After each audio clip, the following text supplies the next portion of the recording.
What's up, everybody? This is Jesse from VCC Board Repairs. Thanks a lot for joining us here on the live stream.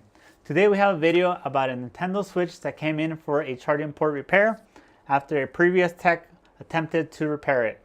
This one appears to be a repair attempt gone wrong. There's a lot of ripped pads, there's a lot of burnt flux, and it looks like it might be a tough repair. We have to do a lot of work to it to repair it.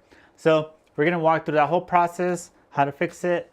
So thanks a lot for joining us here on the channel. If you like these type of videos, make sure you smash that like button, subscribe to the channel to see more videos like this, and share this video with all your friends. So let's go ahead and get started with the actual repair. So if we go into the microscope, let's take a look at the condition that the board is in. It's not looking too good. And this is a live stream, so those of you who are joining, welcome. So as you can see, it is in very bad shape. There's a lot of burnt flux here. Also, I could adjust my polarizer light and you can kind of see a little better of the condition of the board. So let's count it. So there's at least 1, 2, 3, 4, 5, 6, 7, 8. Appears like 8 pads that are ripped, which is not a good situation to be in. So let's go ahead and just try this out. Now the question here that I have is the original issue really the charging port? Because a lot of times people don't know how to diagnose properly. So something stops charging or turning on. First thing they try is just replacing the charging port and see if that works. But obviously this went wrong, so who knows if that really was the issue. It could have been just a dead battery. It could be the M92 chip that is bad. So we got to fix this so that we can see if that solves it. So one of the first things we got to do is kind of clean up the mess. And I do see some people joining the live stream. Welcome Micro Repairs Ltd. So, and yeah, we're doing a Nintendo Switch today. I normally don't get too many consoles, but every once in a while I do. Mostly Nintendo Switches and sometimes PlayStations, Xboxes for HDMI repair. As you can tell, the last tech used a lot of flux. There's like random blobs of solder over here too. Not sure why. Let me adjust this camera as well. So yeah, and one thing I noticed about people who don't have too much experience soldering is that they will use a lot of flux. They will kind of burn it, and then they'll just leave it. Like they just keep piling on the flux, and it kind of makes a mess like this. Oh, and this smells bad. So who knows if it really was even flux. But I'm using heat so I could soften the flux so we can clean it up. Because when flux dries, it becomes really hard, like a syrup. When it's wet, when it's hot, it becomes very more like liquid. The viscosity changes. So that's what I'm trying to do here first, clean up the damage. So I do see Chris has joined the chat as well. How's it going? Make sure you guys share this video with all your friends. Comment on my post if you saw it to get some engagement on there as well. The more comments and likes and reacts, the more people that this live stream will pop up on their feed. So do me that favor.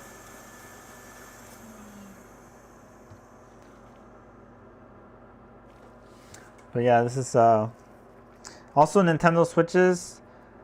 For whatever reason, people feel more, well, this is my feeling. People feel like they can fix them more. Like I see a lot more people trying to fix HDMI ports than trying to fix their audio IC or something like that. So yeah, these for whatever reason are more prone to tech damage.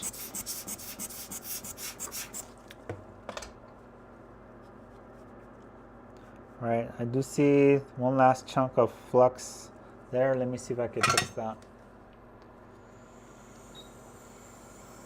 Hey guys, seeing more people in the chat. If you're watching here on the live stream, comment in the chat. Let us know your shop name, if you're a repair shop, or where you're from. Drop some fire emojis if you're liking the live stream so far.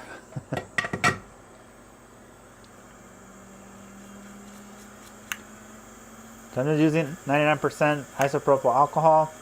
This softens the flux, but doesn't damage the board, any of the electronics. So this is why it's good to use here.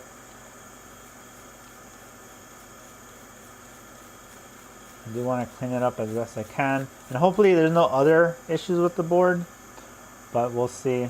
Once we got to fix this first, really.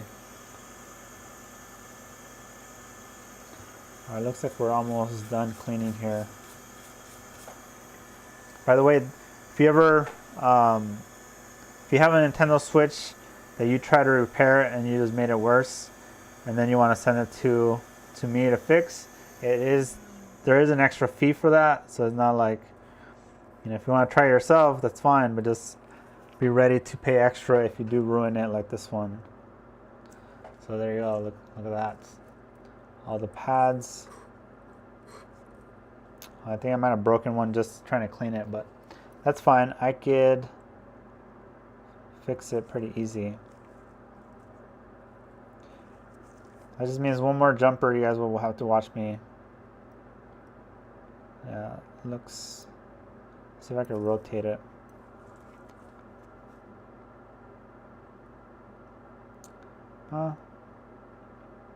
Yeah, maybe I'll just run a jumper anyway to kind of fix that.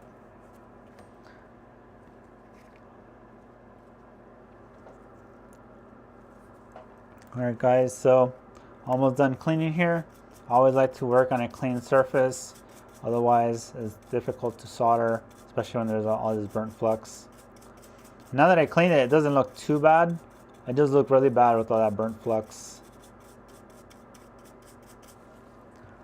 So this should be an easy fix, hopefully.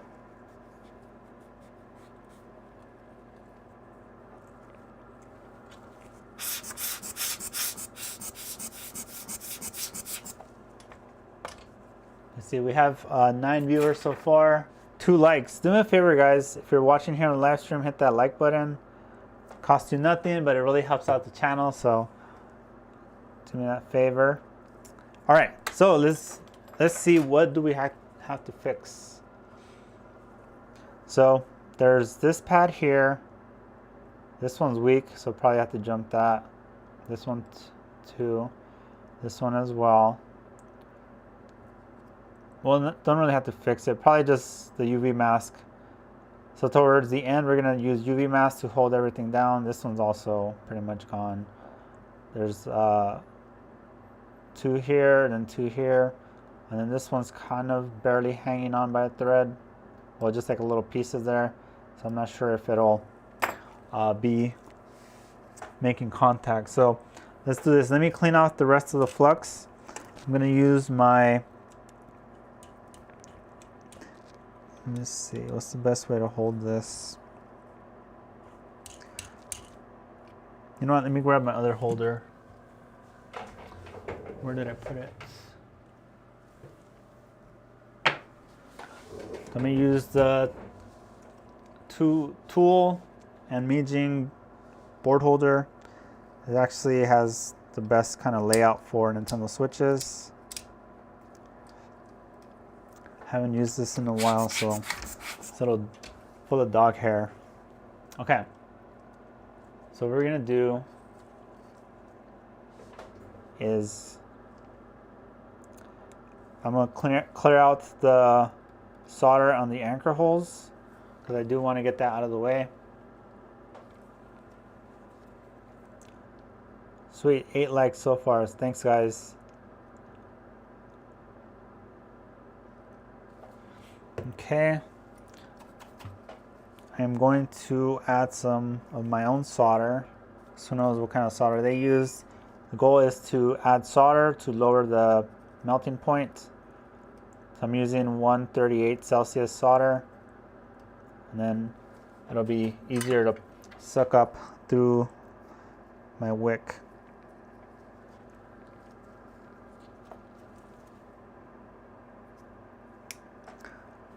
All right. So the trick here is you can use hot air and your iron at the same time, because these anchor holes are very how do you say it, like heavy thermal mass. So even with hot air, it won't suck up the solder in there because of the ground. But if you put your iron and hot air, you're basically giving your iron a boost of heat necessary to suck up the solder. So let me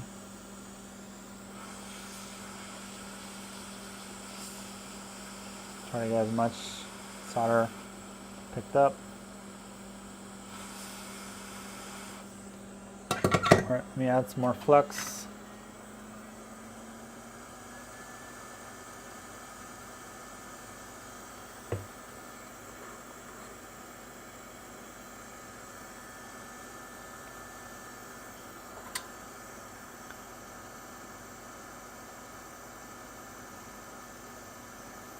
So who here in the chats in the live stream has dealt with these rip pads in the Nintendo Switch? Seems like a really common occurrence, and not just tech damage, but just the port's plugged in, and the Nintendo Switch falls, and then it breaks, and then damages the port. All right, and then let's do this one over here.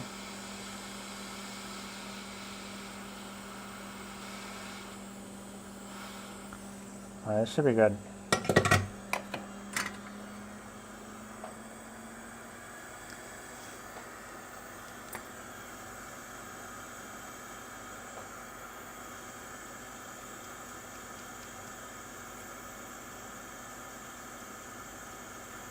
All right, now to run some jumpers. Hopefully this is a quick repair.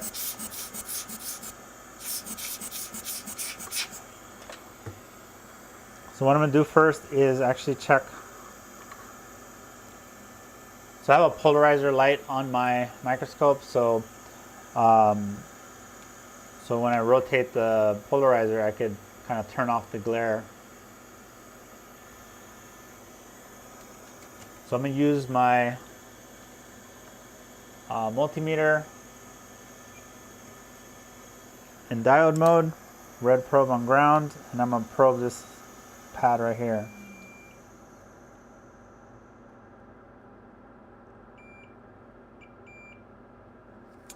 Let me see. So it's kind of hard to get a reading off of it, so let me try to scratch it out a little bit.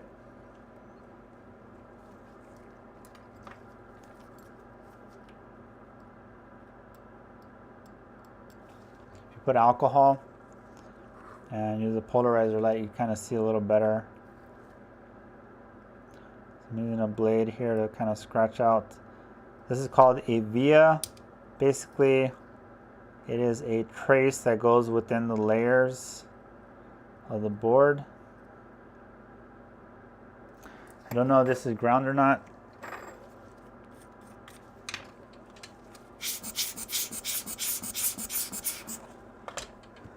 So now I kind of scratched it out and exposed that little copper trace in there.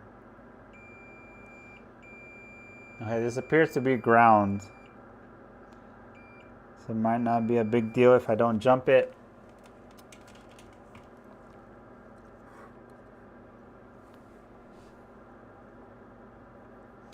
So, okay, the rest looks like the little nubs of the traces are right here.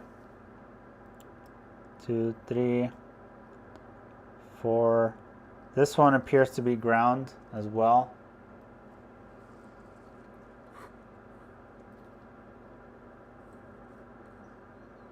I'm not sure if it's, yeah, it might be ground. Let me check. So diode mode. Oh, not ground. So yeah, I definitely have to jump this And then, yeah, this one at the end is ground as well, so it might not be important. All right, so what I'm gonna do is scratch out, and these are loose if I remember correctly. Let me just scratch them all out. Essentially, we're gonna reinforce these traces.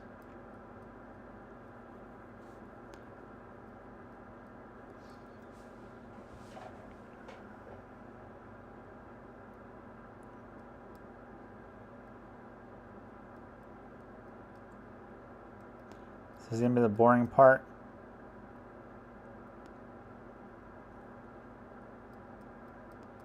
The goal is to just expose just what we need.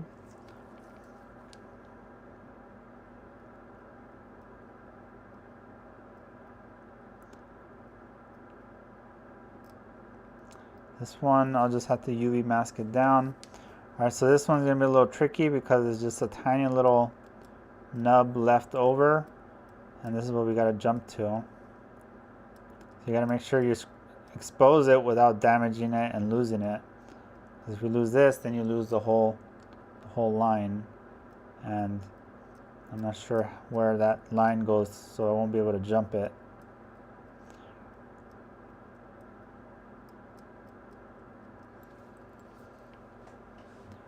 All right, so I see some questions coming in. Although it's kind of hard to read the questions and do this at the same time, so I'll do my best. I do see, are you going to wash the board after the repair?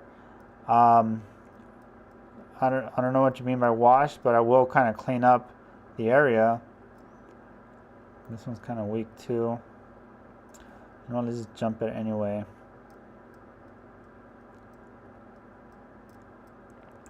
So yeah, basically I'm only going to clean what is needed to be cleaned. Everything else will remain the same.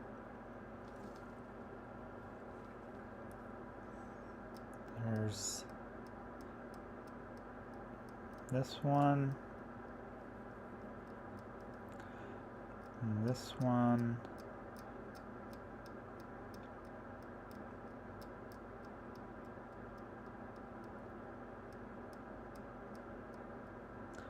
And then the last one here.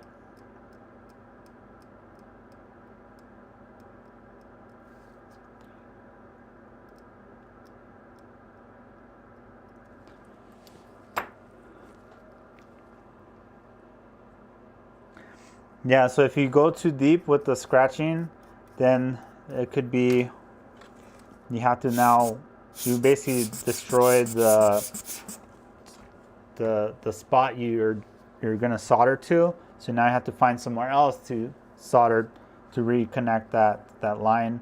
And it could be that there's, well, for Nintendo Switch specifically, there's no real board views, so you don't know where those lines go. So you could be screwed in that scenario. Actually, let me get this one as well.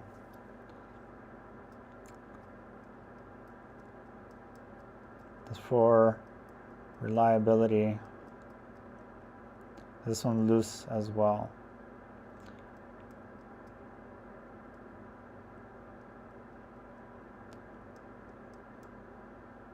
Okay, so now let's jump these.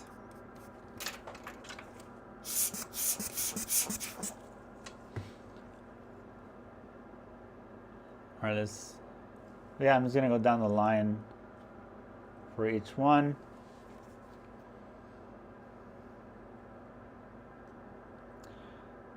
All right, so just add flux.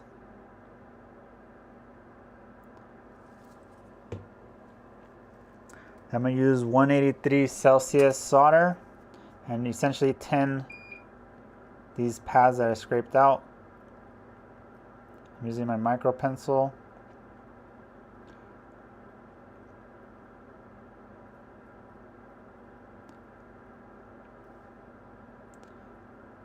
Add a little bit of solder to it. That way when you go to place the jumper or the little soldering lugs, then it has something attached to. Alright, so I got them all tinned. Then I'm going to use, these are the Refox soldering lugs, but Wiley makes them as well. Basically same thing. And essentially they're pre-made jumpers in a way. They come with all the different shapes and sizes. I'm going to use these at the top because they kind of resemble the pads. So let me grab a few.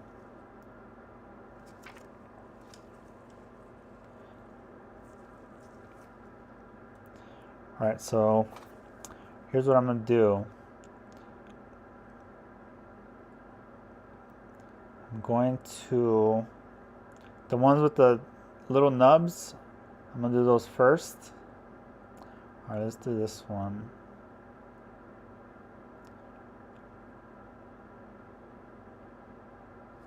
Alright, actually let me rotate this way.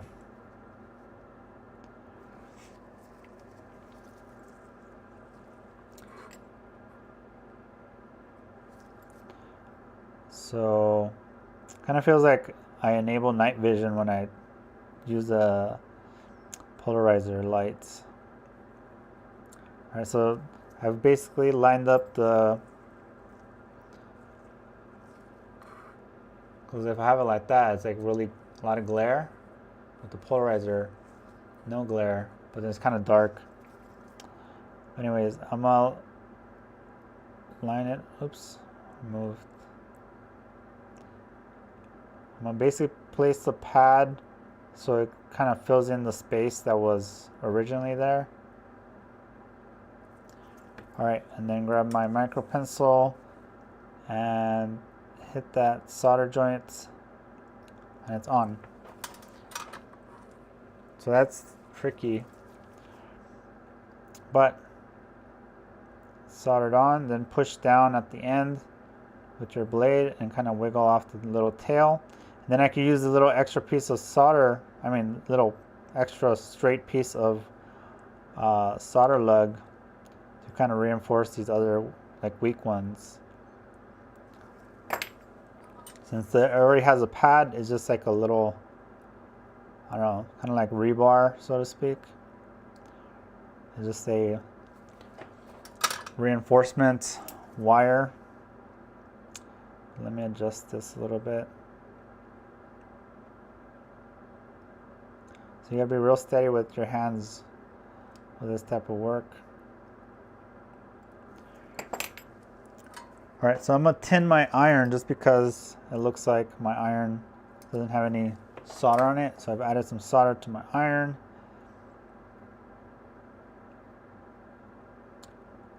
Oops, I moved a little bit. That's fine.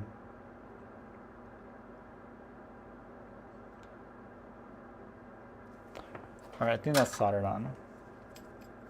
Let me cut off the excess here at the end. And cut off the excess on the left.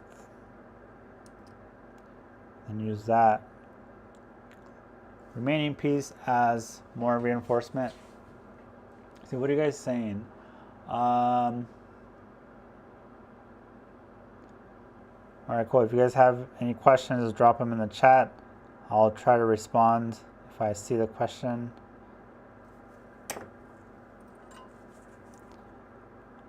I do see some of you guys responding to other commenters, so that's cool.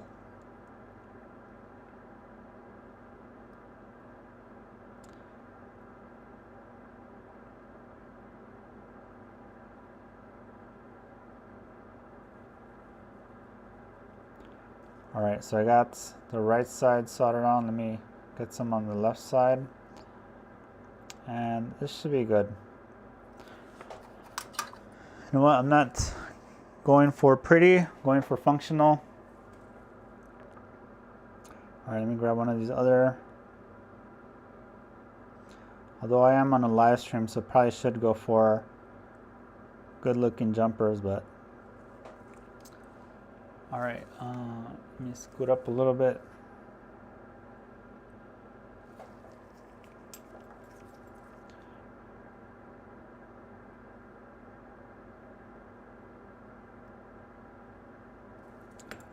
Okay. Then just hit the solder joints.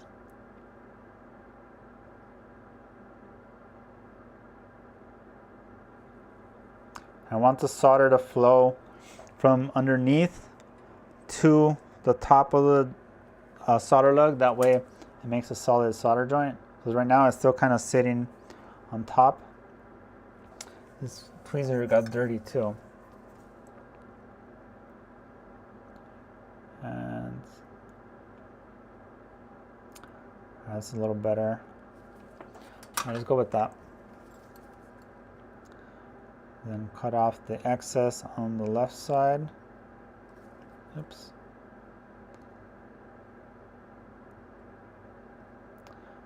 And use this.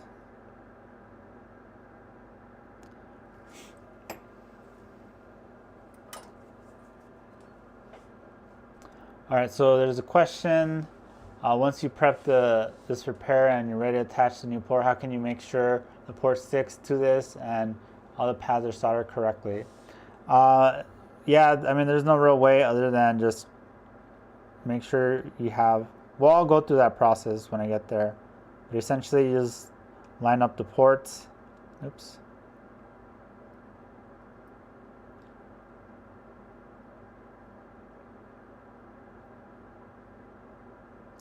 Hold on, this one's gonna be tricky.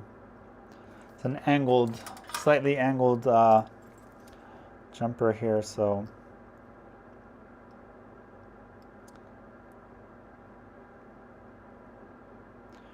all right, let's try this.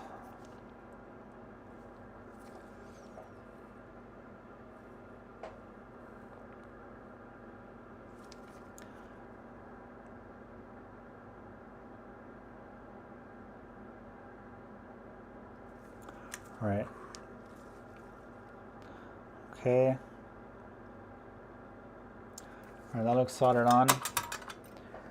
But yeah, there's no real way, no real solid way, since you can't see in there underneath the port.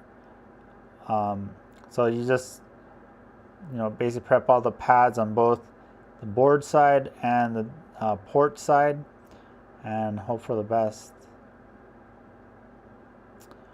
All right. So maybe you guys will see me struggle doing that portion of it. We'll see.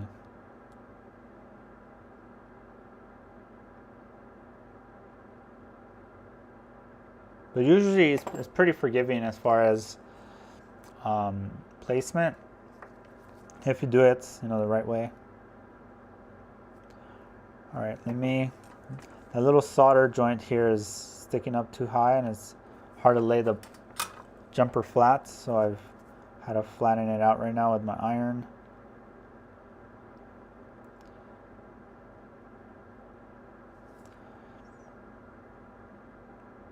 By the way, who here knows how to solder like proficiently and is offering soldering repairs regularly? Type of 1 in the chat if you solder already and you're already proficient. Type of 2 in the chat if you can use some help. Either in the chat or in the comments, depending if you're live or watching this later.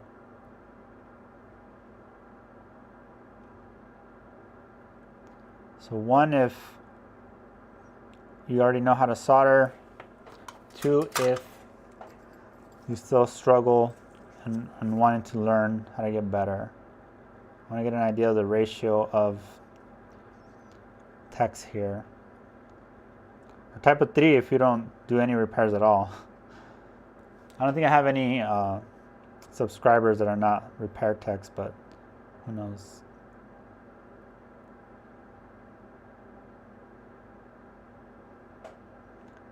All right, I see 1 comment that says 1. So that's Chris. He's actually a student in the course I teach in.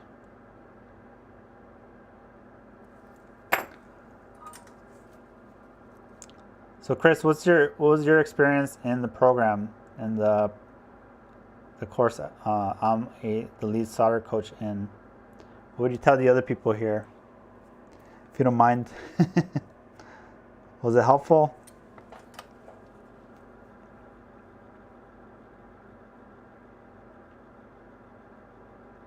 There we go. right, so I see 1, 2, 3, 3 people who know how to solder, and then one who still needs help.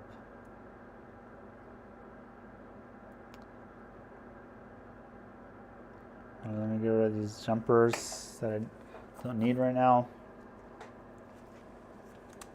I'm curious how many people watching this are solder techs versus how many are just regular, repair techs versus just non-repair people.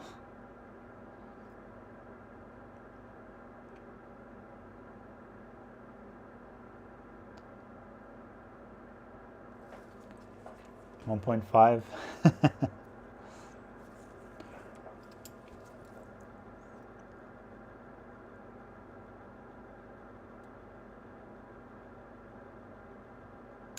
All right, let me line this up.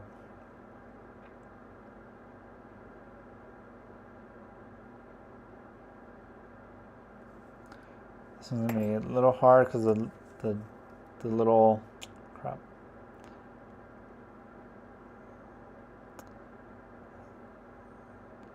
The little nub here is tiny.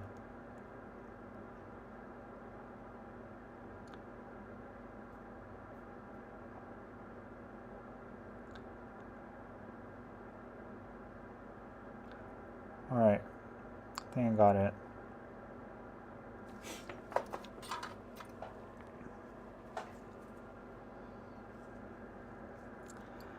So I do teach in a 90-day program.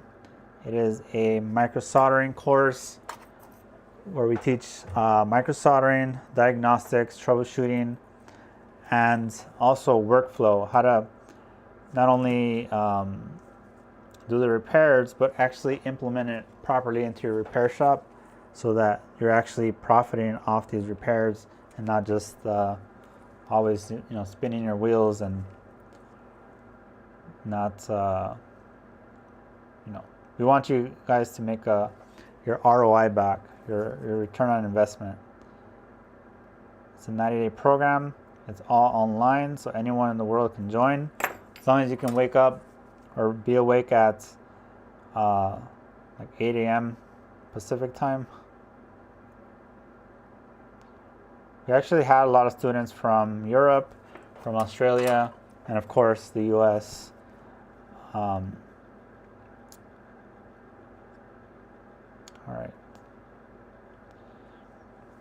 All right, let's just go with that.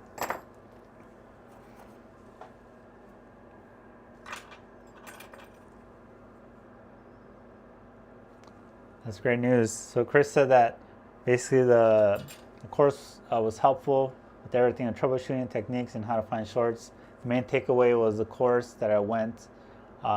He went from being nervous to being confident in offering these repairs. It's a good, it's great to hear. It can be scary, especially when you're dealing with customers' devices. If you mess it up, you now have to replace them or lose their data and maybe get sued. And so it's great to hear.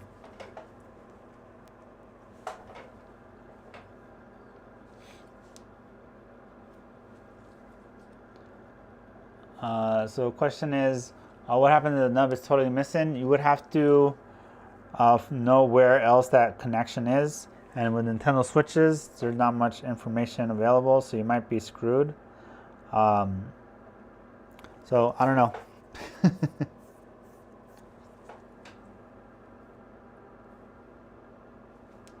Oh, and then Chris also said learning ZXW and injecting voltage was exciting. So yeah, we cover all those topics in the course. So if you're interested, message me through my website, or if you have me on Facebook, message me there as well. We can tell you more about it.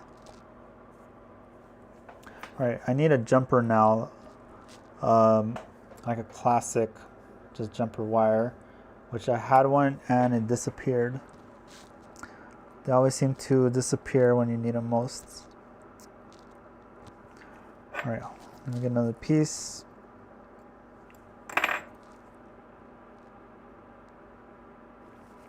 So I keep my jumpers under my little work mat here. That way I always have easy access to them. All right, so let me add some flux. So this jumper wire is a 42 gauge jumper wire. I got it because it's thicker than I normally use, because I do need it to. Here, let's attach it.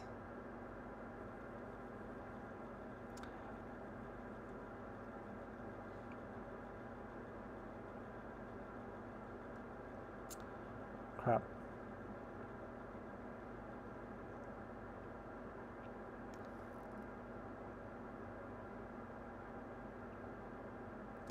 All right, let me add some more solder to my iron. There's not enough solder here, so it's not making a solid solder joint. And the jumper is kind of bent, so it's in a weird angle. Man, let me. So I'm kind of rubbing the iron across the jumper.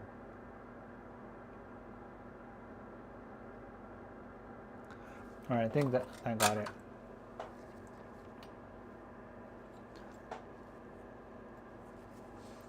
The large pad I'm missing, the one I'm working on, no, this is not ground. That's why I'm making a jumper for it. I don't know what it is, but it's not ground.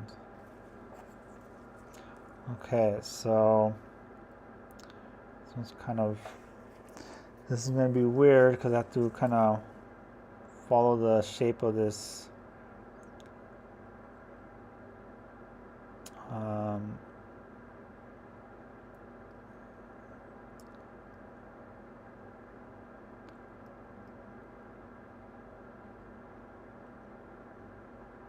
okay, that might work.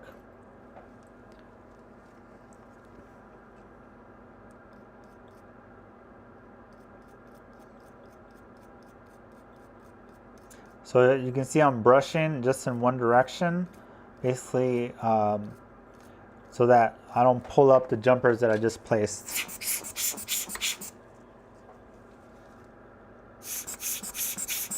And then using my little, this is like a little lens cleaner for cameras. It's great for blowing away alcohol. And then you save money on not using canned air. All right, so these all look like they're in place. Oh, you know what? I missed one reinforcement here. So let me add that just on this one.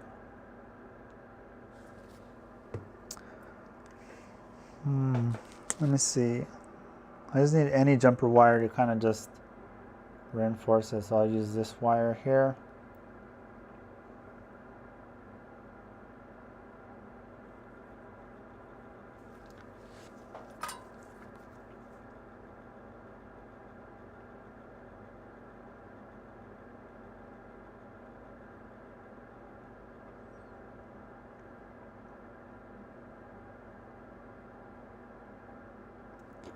All right, I got it installed. It's a little crooked, but it's still all within the lines of the pad, so I think that's fine.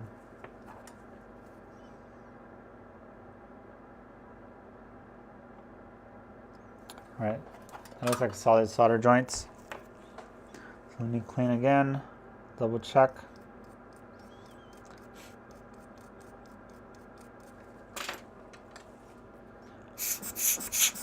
All right, guys, so we have 12 viewers right now and 13 likes. If you haven't liked the video, and if you're enjoying the video, do me a favor and hit that like button or smash it. Share this video as well if you're in any repair groups, group chats, Facebook groups. Let's get some more people in. It's only 10 people right now, so. All right. So here's what we got to do. Some UV mask. So let me show you how I'm gonna do it. So this is UV mask is a special kind of liquid, and what to do is the liquid is real messy, so squeeze some out and put some on my blade. And then what I do is I use the blade as like the serving platter, and then my tweezers to apply it. So I'm just going to apply it around the edges of these, actually with the solder joints here as well. And you want to put very thin layers. Use it sparingly. So this liquid is going to turn into a solid once we hit it with the UV light.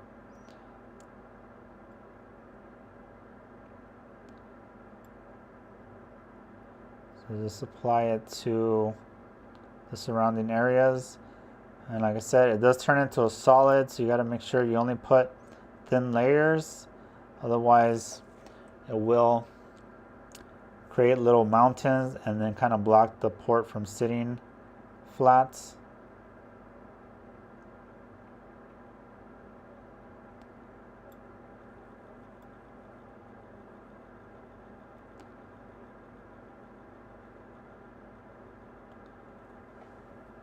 All right, so I see the question was, will it be a problem if some jumpers are taller than the others? Well, it kind of depends. That's why you got to try to be as kind of low profile, so to speak, as possible. But we'll see.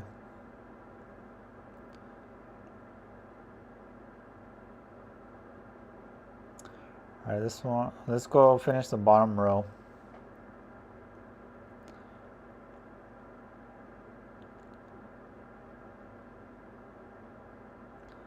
So just apply it.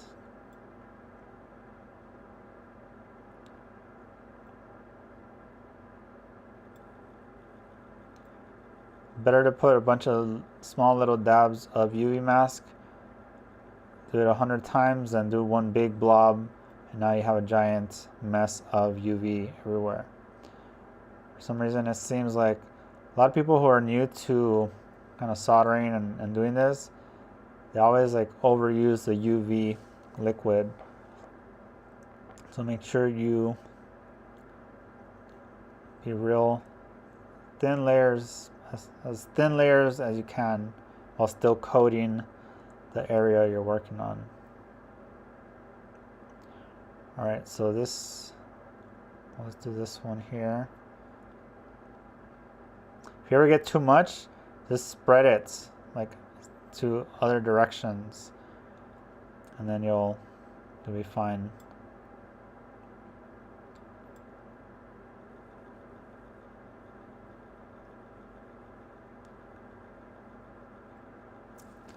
Right, and then just kind of spread it in that little cavity.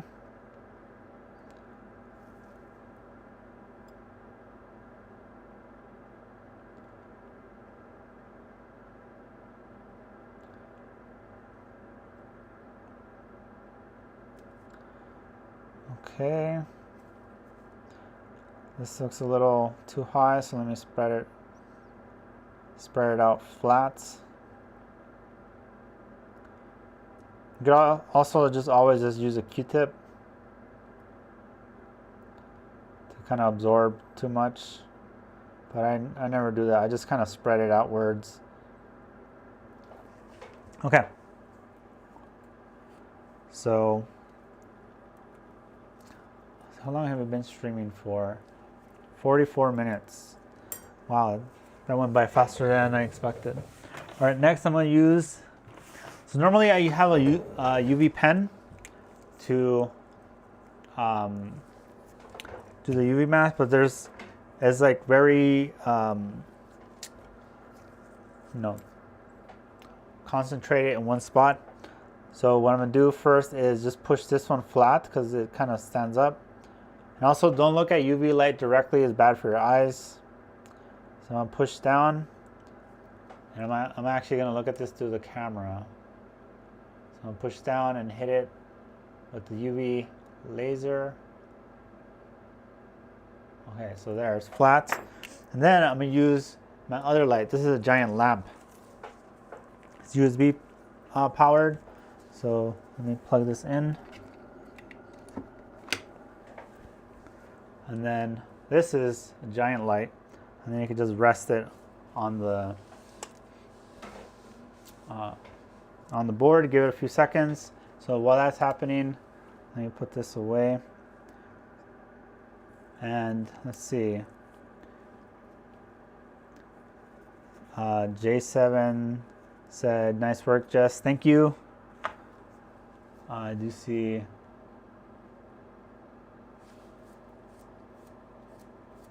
I believe that 15Z line you worked on that someone asked about, definitely not ground.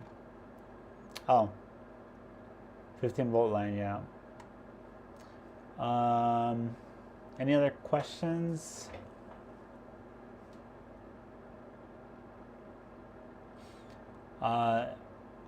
Yeah, so these solder lugs, these are, yeah, these like tiny little copper jumpers. So they're conductive and you can solder onto them. So that's kind of what we're doing here. All right, so the light has been on for, you only need like good, 30 seconds, and that should be more than enough. All right, so now you'll see this is a solid-ish for the most part.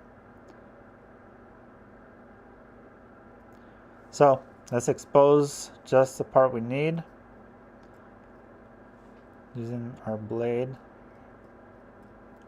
and let the rest of the UV light or UV mask kind of hold down the pad in place. So let me rotate this.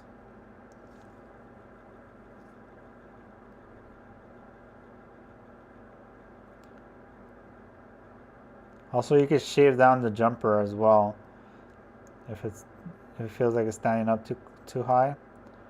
Just scrape it down.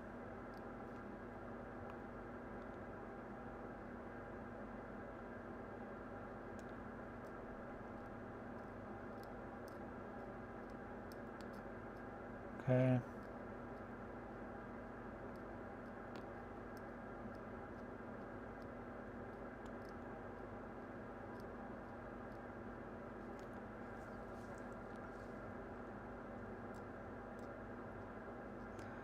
Now, right now I'm debating, do I tin these pads or just leave them as is? Because if I tin them, there's a risk it'll come loose. If I don't tin them, there's a risk the port will not attach. So, all right, and then I gotta expose this jumper here because this one's insulated. I gotta scratch it out so the port has something to solder onto.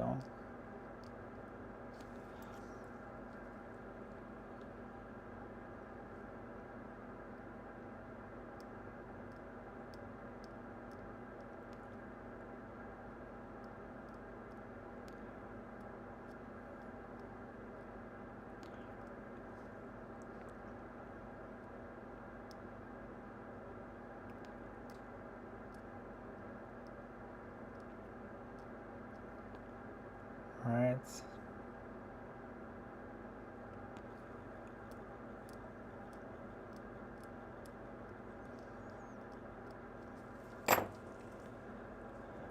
All right, so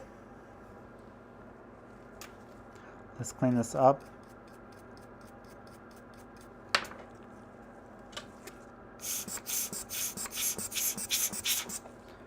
Let's see, do we have enough pad exposed for the jumper? I'm gonna just kind of clean up a little more.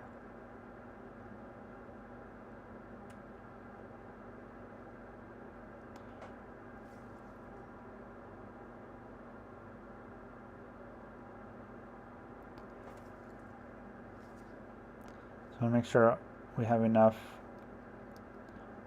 for the port to solder onto. All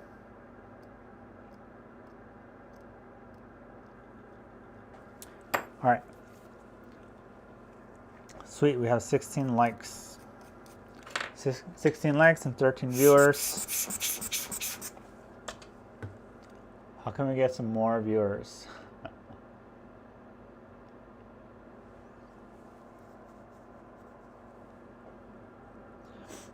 All right, so this should be fine. You know what, let's try it out. So I'll put this out to the side, and then my next step is actually to tin the port. So there's the replacement ports, and what I'm gonna do is I'm gonna use my Mijing K23 Pro board holder, which has a bunch of different things to hold stuff.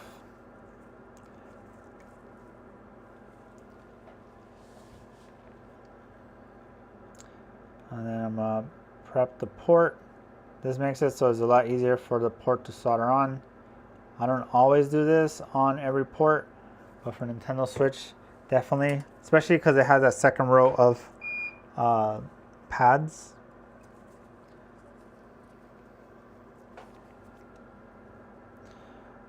And I am going to tin the pads on the board too, at least the top row. So what I'm going to do is just tin each pad. So there's like a little solder bump on each leg. If possible, do like a little spike. That way it has, you know, a more bigger blob of solder to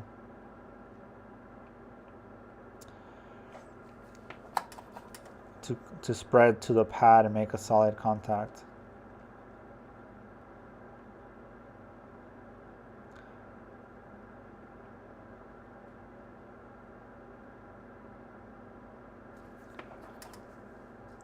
Looks like the flux has melted away. All right. It can be a little tricky to do that little spike. Oops.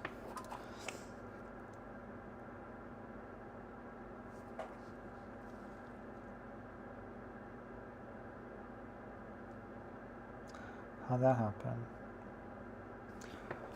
All right, let me add some more flux.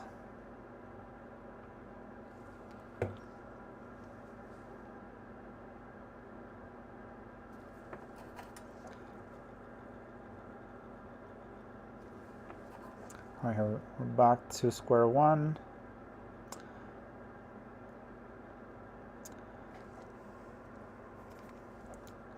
All right, let me add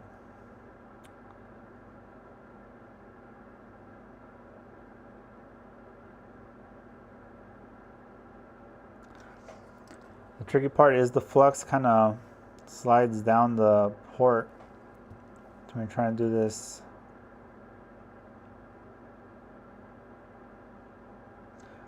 All right. Okay, should be good for that row, and then we got to do the same for the inside row.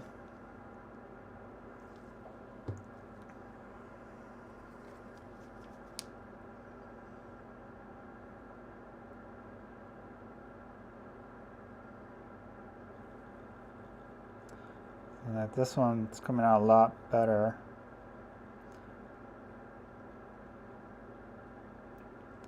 All right, I don't know if you guys can see that, but there's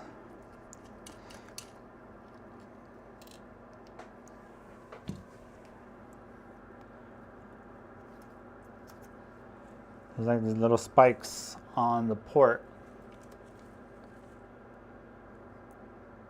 So it's kind of reaching down towards the pads. For whatever reason, this row I couldn't do proper spikes, but whatever. All right, so let's tin some of these pads. I do see someone said they share this to 10+ groups. That's awesome. Thank you. So let's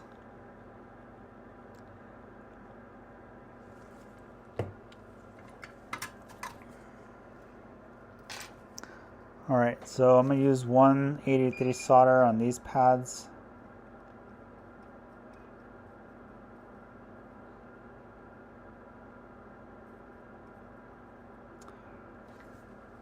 And then, oops, this jumper is slightly crooked. And the rest, maybe I'll leave it as is.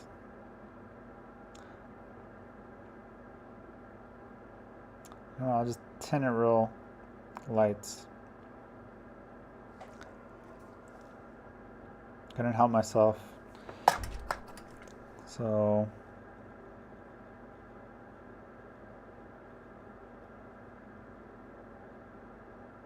just a little bit.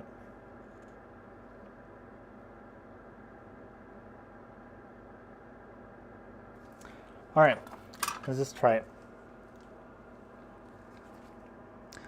So since I didn't solder too much, I'll just leave that same flux on there, add a little more, slap in the ports,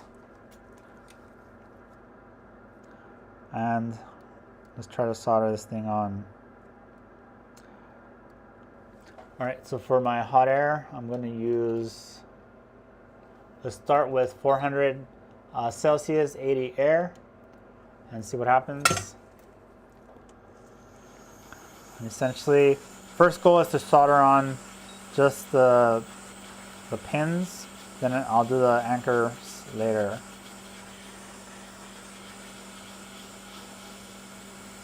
By the way, these are just my settings on my hot air station. My station is not calibrated, so yours might need different settings, but you can use this as a starting point, or at least as a reference.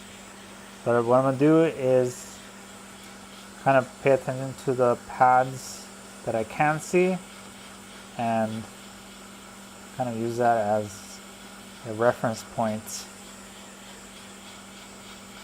Because I can't see the inner row, so I'll just have to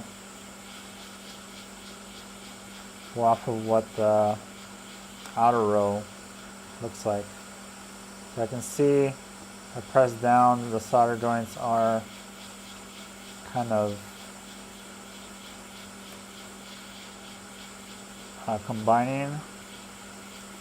So I'm going to press down and just let it cool off a bit.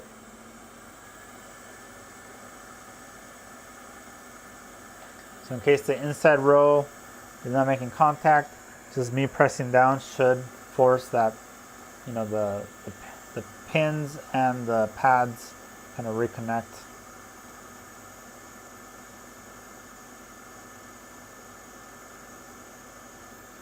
And then drop some alcohol to cool it down faster before I let go of pressure. So hopefully now the solder joints have kind of cooled off.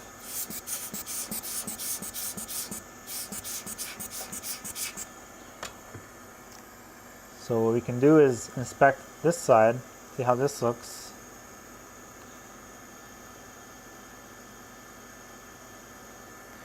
And then a good way to test for your solder joints is to just poke them. See how the legs move. Nope, doesn't move, doesn't move, doesn't move. This one moves, but it's attached to a solder lug. So can we see the solder lug move? It's not. So this one's probably not making good contact, if any. This one's moving, moving, not moving, not moving, moving. Okay, so there's a few ones that are not soldered on. So let's do this. Add more flux, a lot of flux. And then what I'm gonna do is I'm gonna hit them with the iron.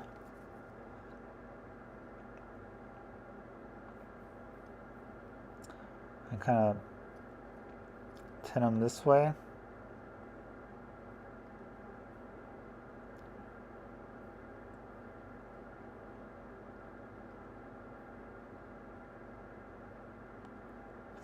And what you can also do is hot air and your iron. Especially if you're using a micro pencil, it can be a little tough for the micro pencil to make transfer the heat.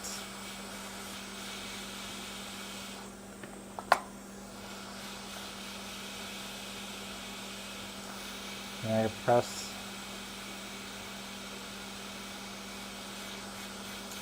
So I press on that one pad. And I do see that pad filled up with solder, so safe to say at least this outer row is soldered on, I hope.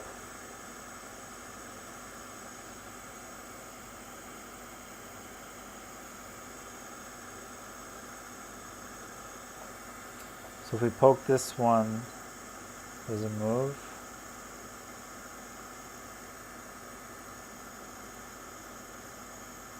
Yeah, so it's no longer moving. So yeah, these look solid. So the inner row, there's a trick that could possibly tell you if it's soldered on. If you look underneath, you see how that solder is riding up the pads, not the pads, the pins. That's an indicator that the solder is flowed through the pads and the jumpers and stuff. So that could be what it means. Yeah, you could also heat it from the bottom, but I was too lazy to pull out the other station underneath. So let me clean this up a little bit, and then we'll test. And if it's good, then I'll finish it off with the anchors being soldered on. We should be good. So we're at 1 hour, and we're hopefully almost done. The tricky part is if I have to pull the ports, then I might mess up the jumpers and I might have to fix that. Or if there's some other issue.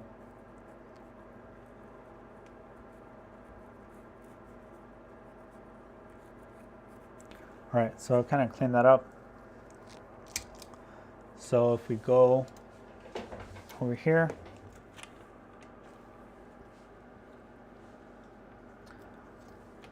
so this is my USB meter. If I plug it in, all right, 15 volts and 0.116 amps. If I wiggle it, I think I might have wiggled it too hard. All right, let's flip it over. It's USB-C, so oh yeah, this came off. All right, that was my bad. I have to just reflow this. Should have done the anchors. My bad. All right, let's see what happens. So yeah, key takeaway, don't wiggle the port too hard or you might break it. So let me do this. Let me add some anchors as well. So let me heat it again and press it down. Hopefully that should solve it.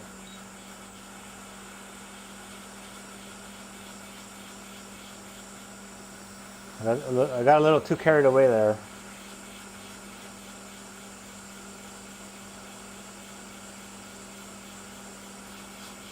I'm just pressing down.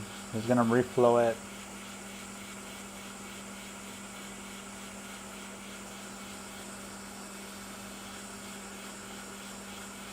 And by the way, N92 is probably fine. I did check it earlier, and I didn't detect any shorts, but it still could be bad. So,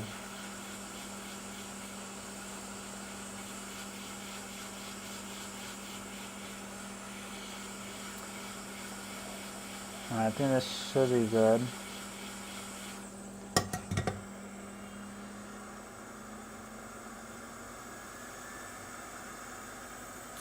So let me drop some alcohol, kind of speed up the cooling process. Hopefully the solder joints have reformed.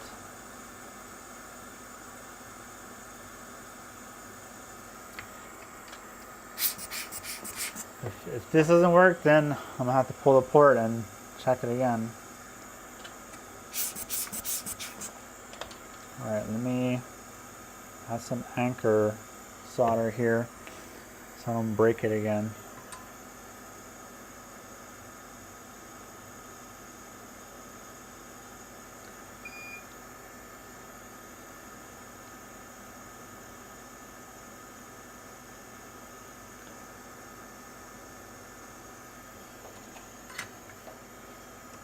All right.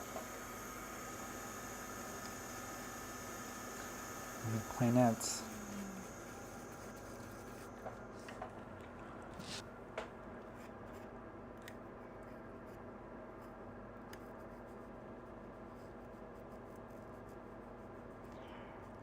All right, this question came in is, when you're applying hot air, when do you know it's enough?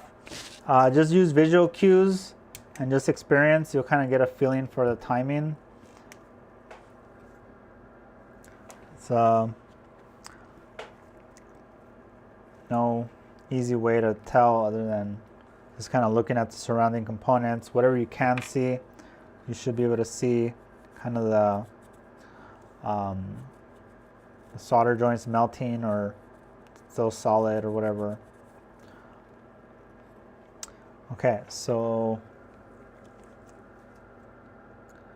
all right, well, at least the anchors here at the end are good. Let's try it again. This time I'll hold it a little stronger.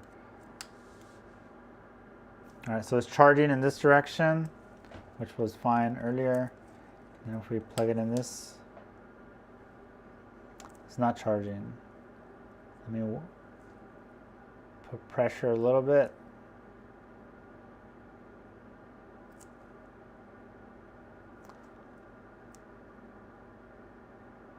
Nope.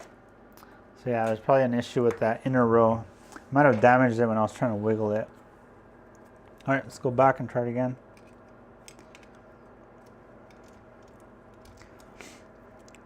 I didn't say this one was going to be easy, but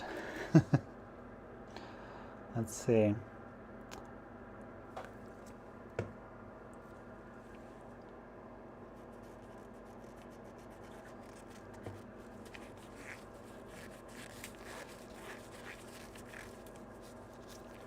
All right, so let's get this port off and then see what the damage inside looks like. Hopefully, maybe just like one pad or something that's not making good contact. Oops, forgot to change the view. I've added flux.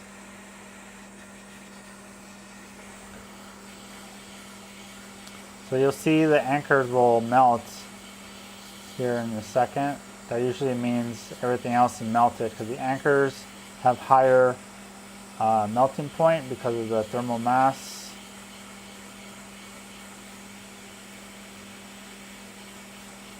Almost there.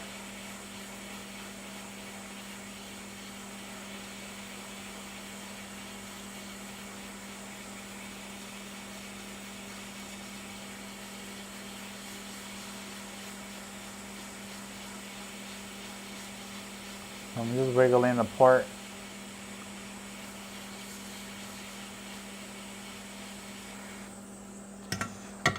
Yeah, see the, oh no, some more rip pads. So that was a bad move in regards to wiggling the port. It's fine. I'll just remake them.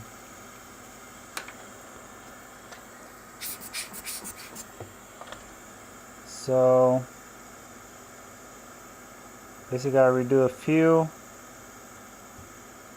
Let me clean up the anchor holes just to get that out of the way.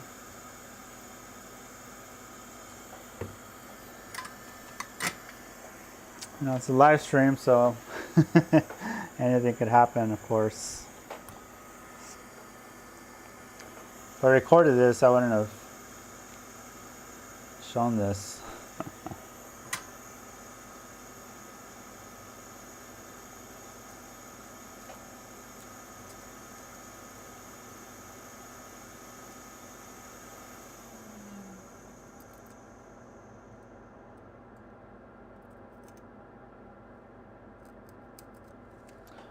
I can't tell, is that cleared? No, it's not. This one's cleared. Alright, let me add more flux.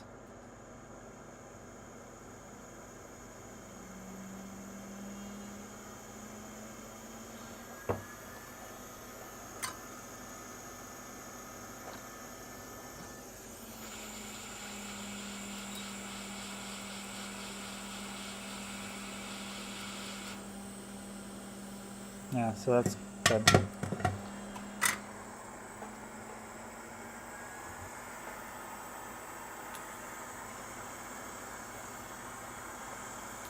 All right, let me do this. Let me clear out some of that solder. So I'm gonna wick away any. Let me turn this down a little bit.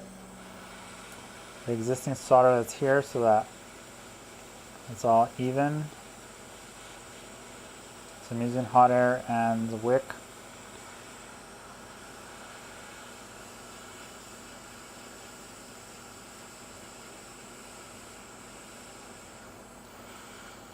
Okay. Oh man, that one came off too. Alright, this one over here as well.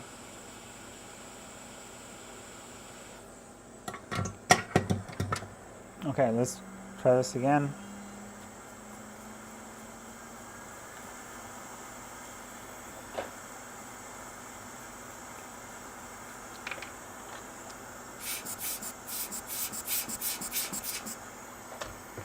Alright, what do we have?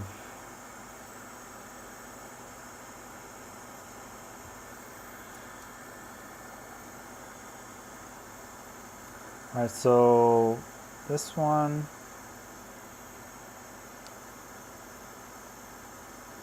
remove the UV mask.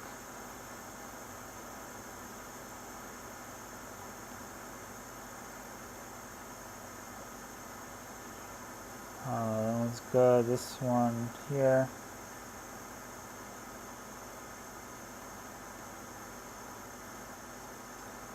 This one here. This one here.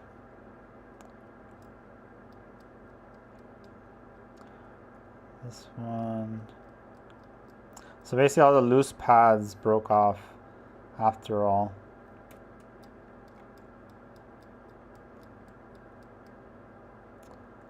This one's fine.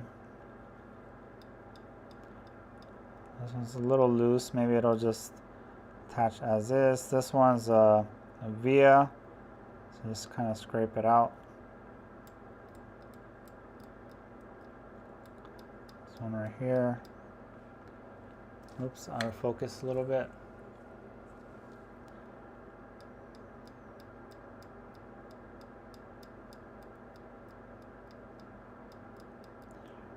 And then one more via.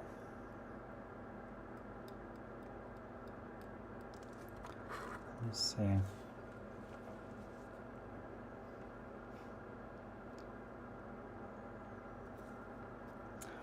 So this one you can see the kind of like the outline.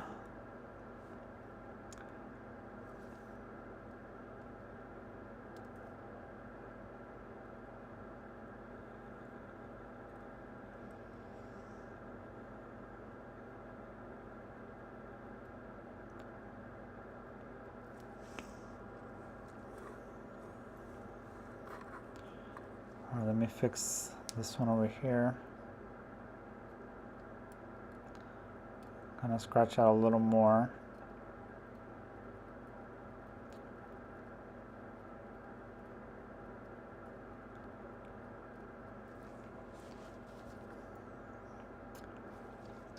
There's a lot of chat messages coming in, so it's kind of hard to read them and do the repair. I'm gonna need a assistant to help me.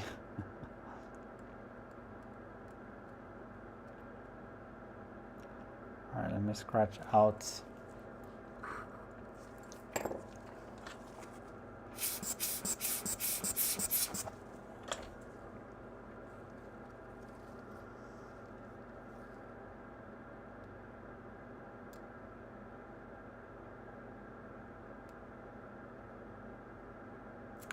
All right, let me just measure those pads and see if they're ground.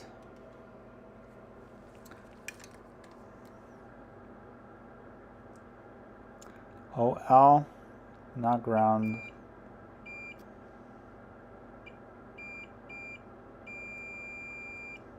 Is that one ground or? That's weird. Oh, that gives me a reading. This gives me an OL.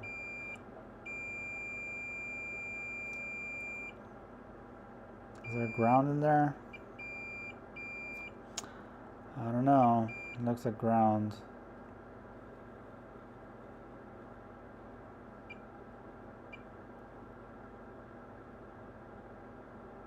All right. So let's just jump them anyway. I mean,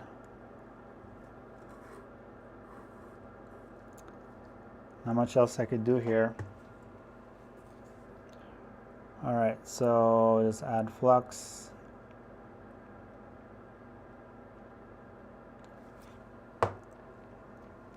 Feels like deja vu.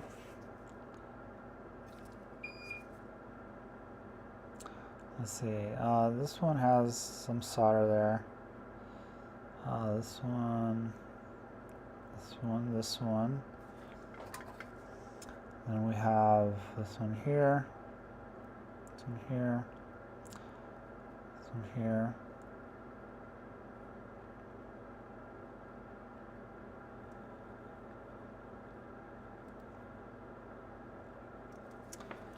I think this one might have to expose a little more.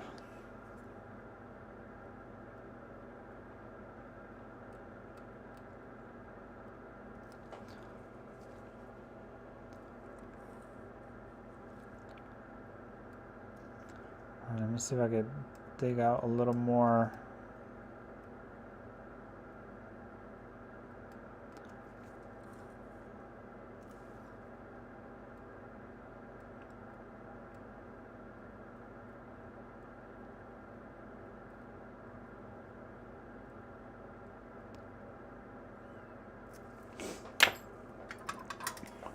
All right. And hit it with the iron. I get a better solder joint here.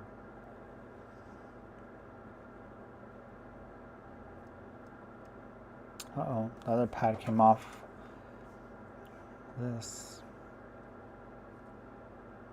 was a tiny solder joint, so I don't blame it.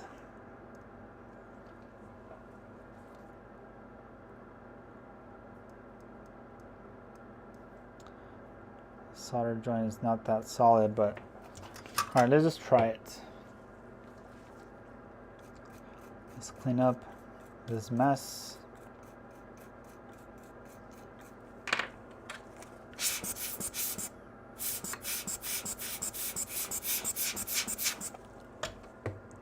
Okay, so let's do the exact same thing we just did.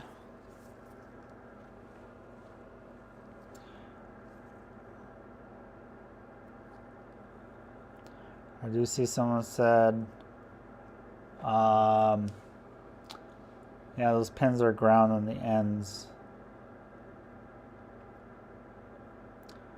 So maybe I'll just skip them.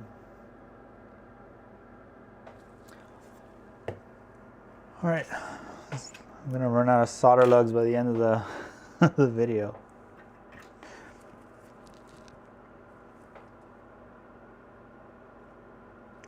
Luckily, I have like 5 packs of these solder lug things. So I need 1, 2, 3, 4, 5, 6, 7, 8, 9.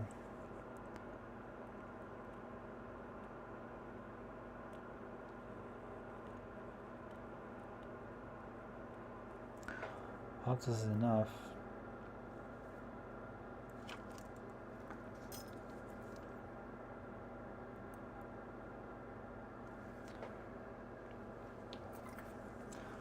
Okay, let's go with that.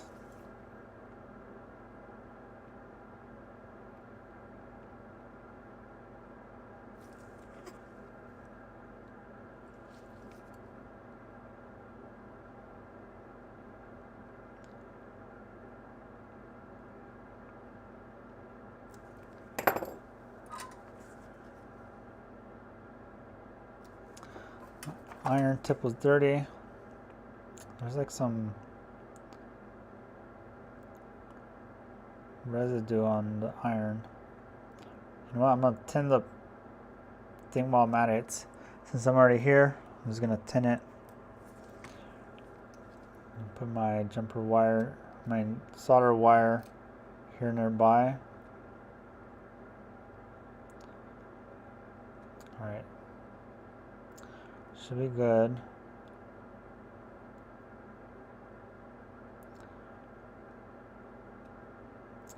Man, wish I had 3 hands sometimes. 3 arms.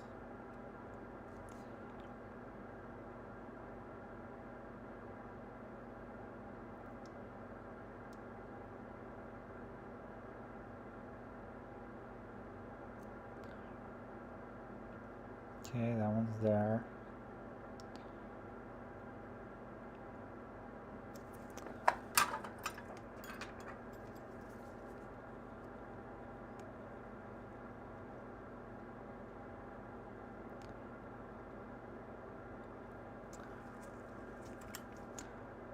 Let's see, maybe I put some flux here to hold these down because hard to maneuver.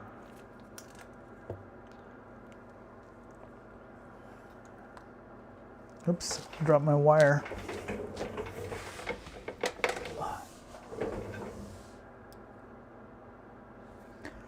All right, let's try this again.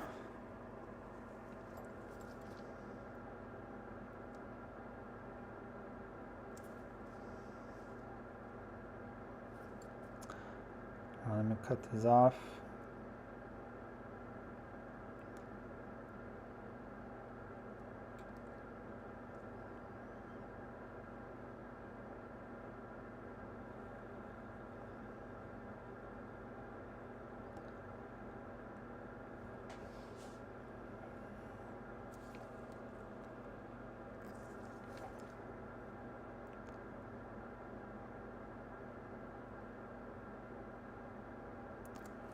All right, let's get this one installed.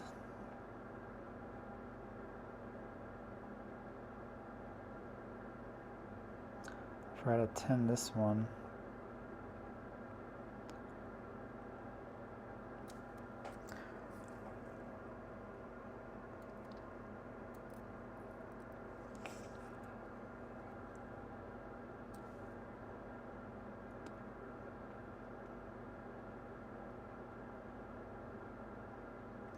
All right, that one's installed.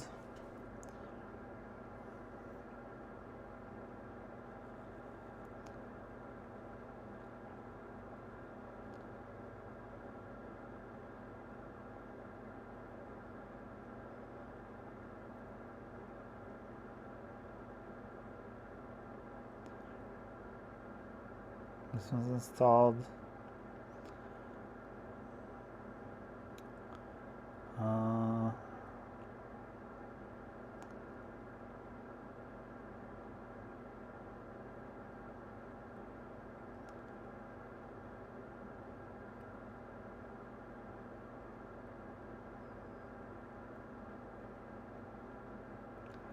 That one's installed. I'm just trying to hurry with this because I'm already Now we're 25 in.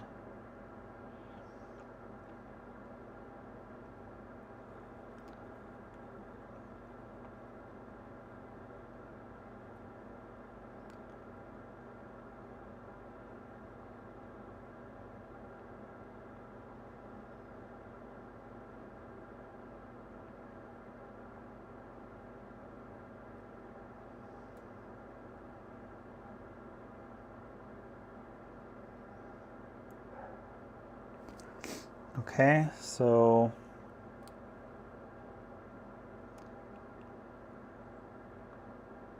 this one's good. I think the last one, since this ground, probably not needed, unless you guys say otherwise.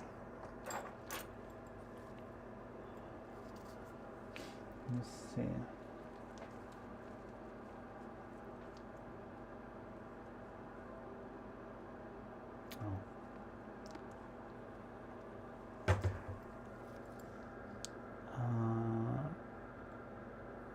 Take out these tails.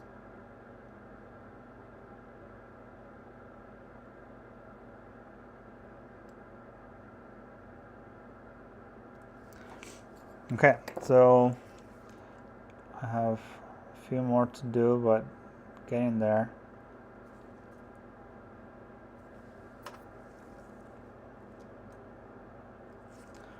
I have this one more, and then 2 vias, which are going to be the tricky ones.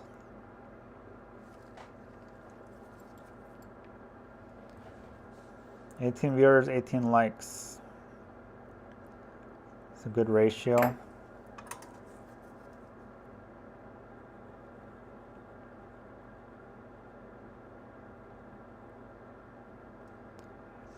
Okay. Got that one installed.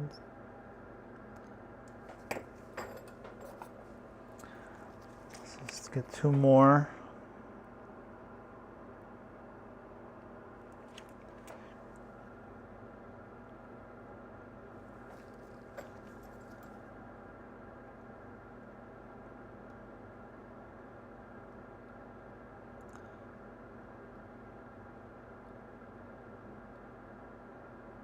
So this one, we're essentially going to the solder on top of the via, and hope that does it.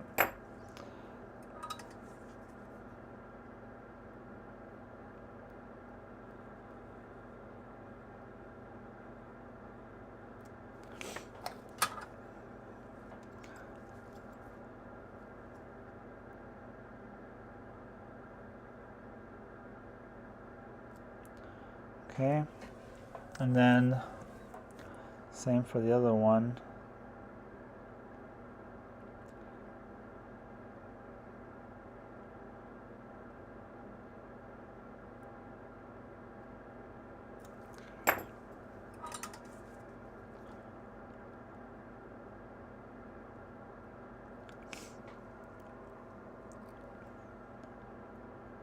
Add a little more solder to my iron.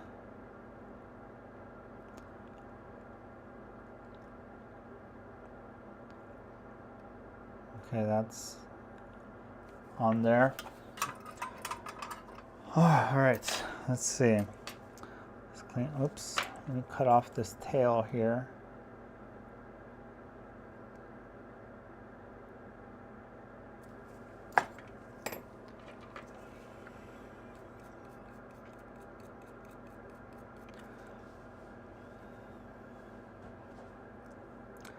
So these are Re-soldering solder lugs, but you could also find them as Wiley solder lugs. All right, does anyone know if the ground pads at the ends are required? I don't think so. I mean, generally you don't, but so like this one, and this one.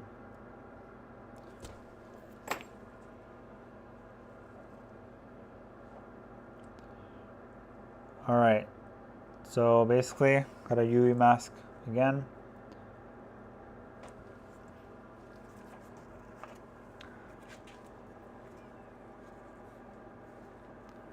And hopefully this time I won't break it.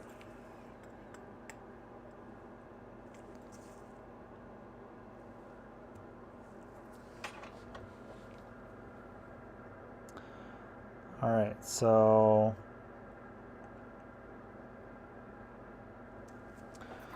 I hate it when I get like lint or fuzz on my tweezers when I'm trying to do this.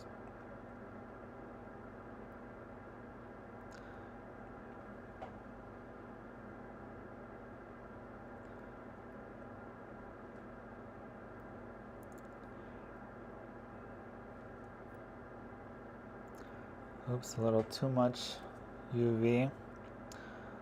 I'll just use it on the rest of the pads.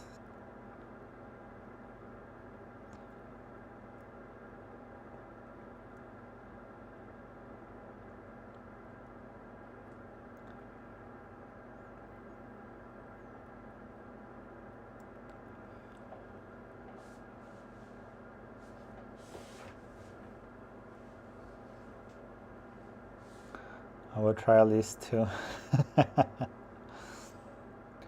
Well, if the ground isn't internally, the pads are continuity with the anchors, then that would tell us they're not required. So I'll check that after.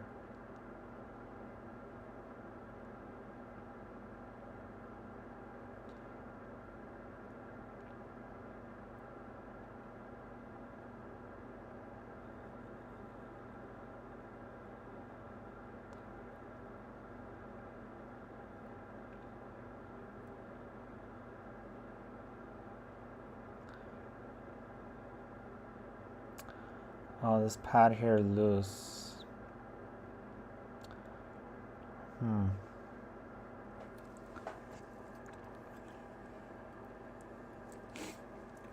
Let me do this. Let me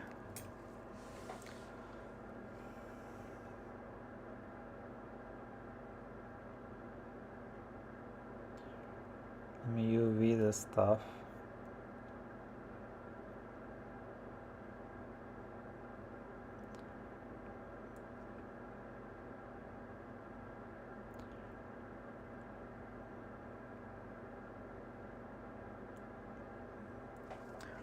What I'm going to do is hold the jumper down, hit it with the UV light. Oops, did I move it?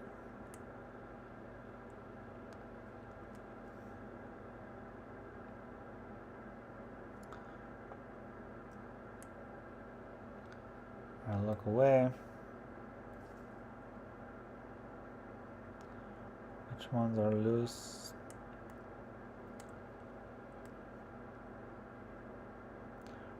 They're all, except this one.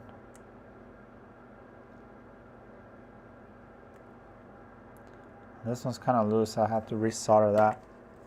So let me UV all this with my little UV lights. All right.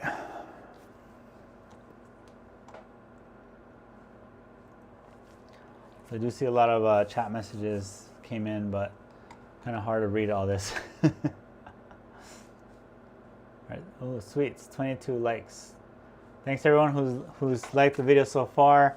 You know, it was supposed to go a lot smoother than it's going, but hopefully this is all should be resolved here in a few minutes. Let me just redo this pad right here. This tiny little dab of flux. I'm just gonna kind of shift it to the center.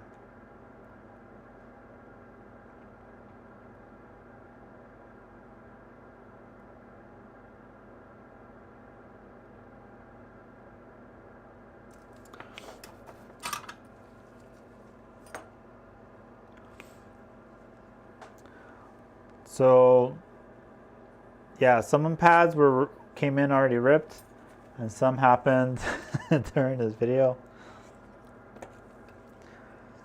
So, but good news is it should be fixable. All right, back to scraping the pads.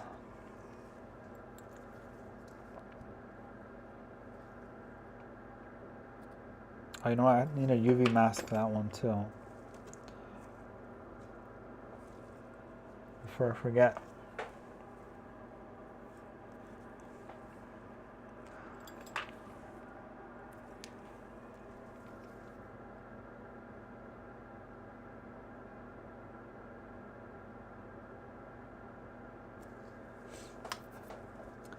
All right, let me spread this out.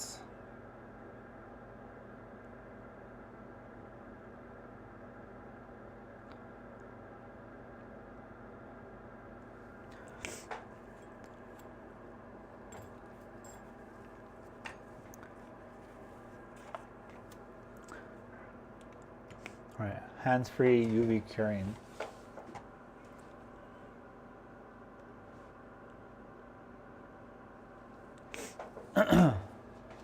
Yeah, so you know, when you do microsoldering repairs, you're bound to make mistakes and have to fix your own mistakes. But the key thing is learning how to fix it, knowing that you can fix it, and then just you do learn in this process. You do get better. Your hand skills get better. You know, I've had my good fair share of mistakes in my field.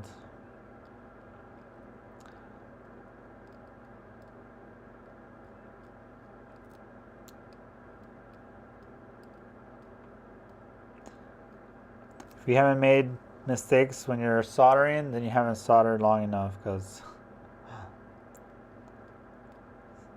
happens to everyone.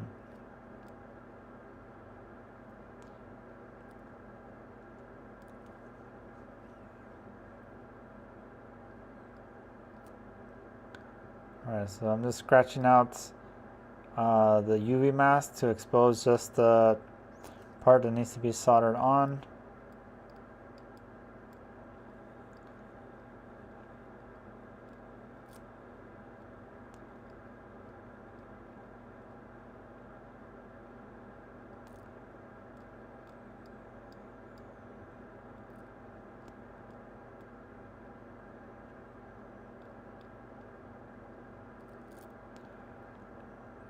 It's already scratched out.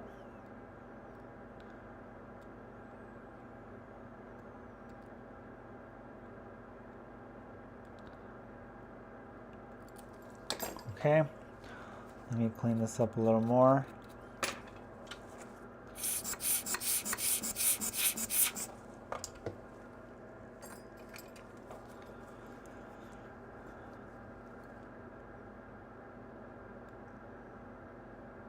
Some final touches here.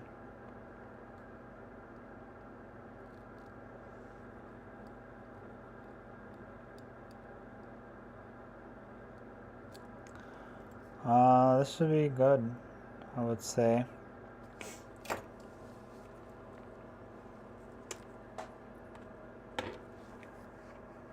Okay, let me just get a new port. I'd rather not risk putting the first port back on, because what if no pins are bent or something. So let's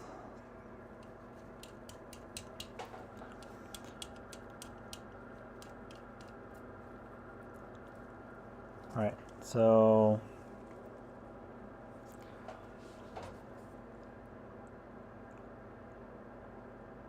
some flux to tin the pads, tin the pins.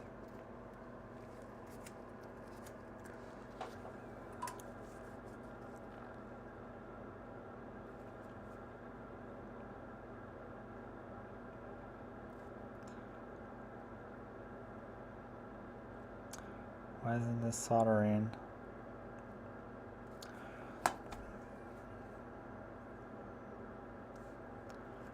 All right, hold on.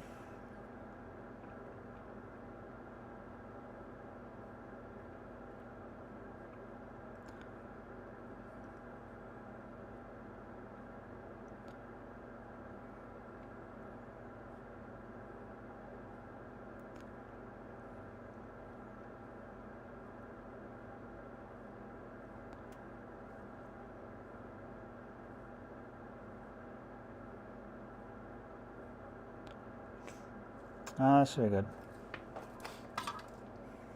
Oh, then let me check. So I'm going to check in in diode mode to see if I have continuity from the pins at the end with the anchors. It doesn't.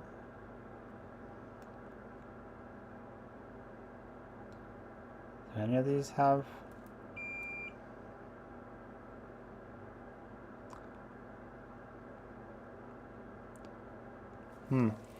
Well, question is, do I just add more jumpers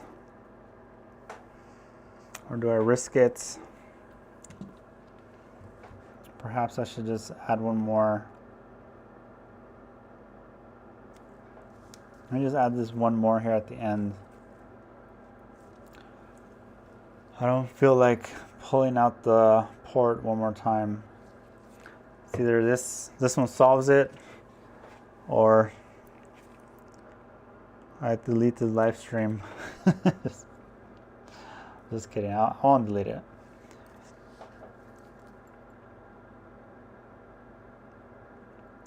All right, let me. By the way, this pad should be exposed with the port installed, so I might just be able to jump it after and not have to deal with. Let's see. Yeah, that's gonna be right there, so I could just jump it after. A ground pad on the outside. All right, so just to not risk any issues, I'm just gonna place it with the flat pads this time, and then I'll tin them after if necessary.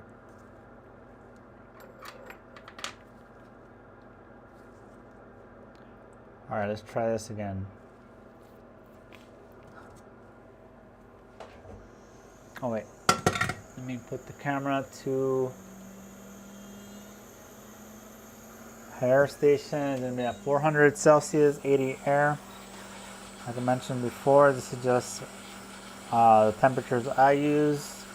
You could use it as a reference point for you, but these might not work for your station.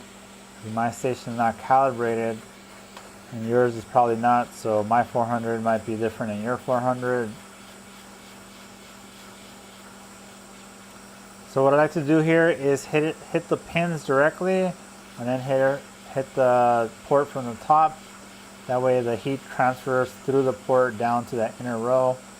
But also just hitting it directly is good too. Although when you hit it directly, you're more likely to melt the plastic there. So you kind of have to alternate between the two.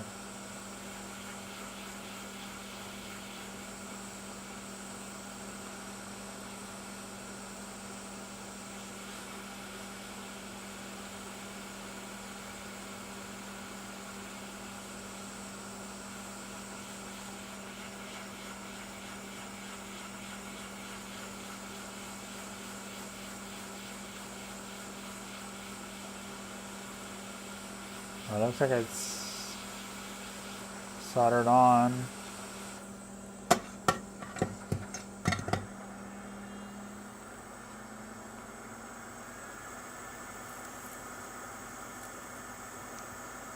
Then drop in alcohol. It helps cool it down a little faster. And also, once you see the alcohol not bubbling, it usually means it is cooled down.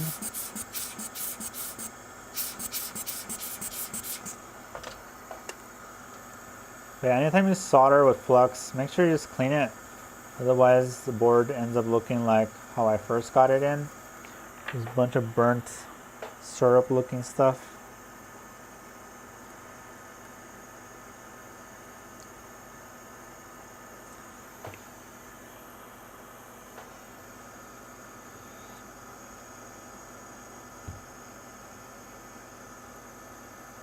Okay, so let's take a look at this side.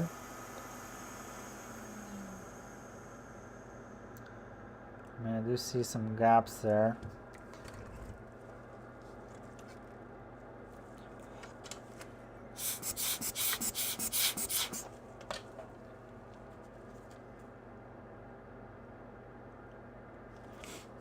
Okay, let's tin some pads here.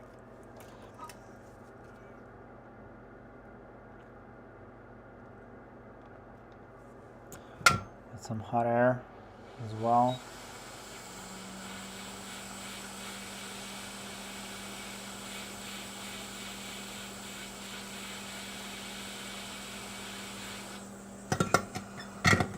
Any more solder? Oops, too much solder.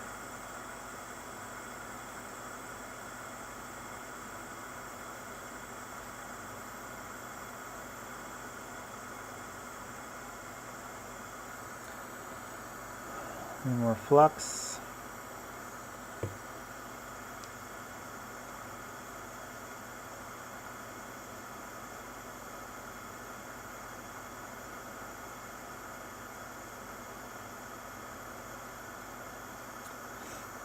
Okay.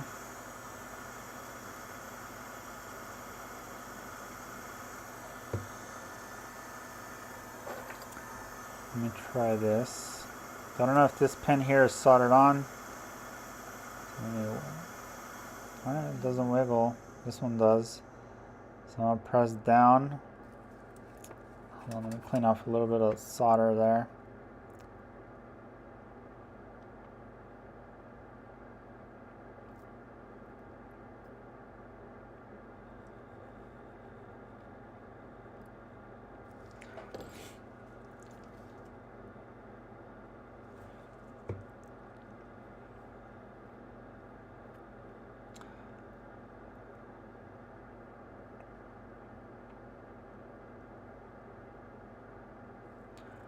All right, so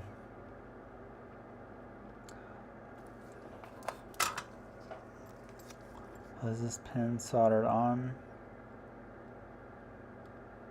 Yeah. All right, these feel solid now. Not this one. Oh yeah, this is the one that has the via.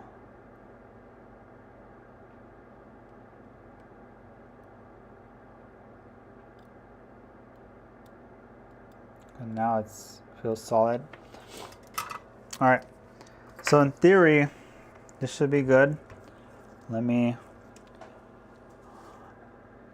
anchor the port just in case.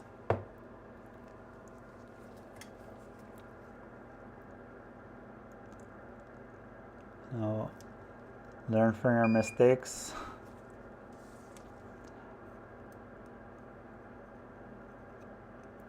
Plenty of anchor solder.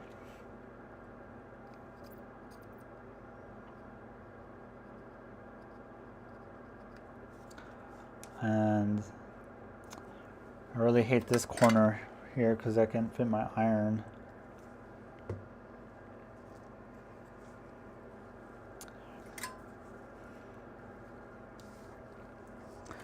Let me see this angle.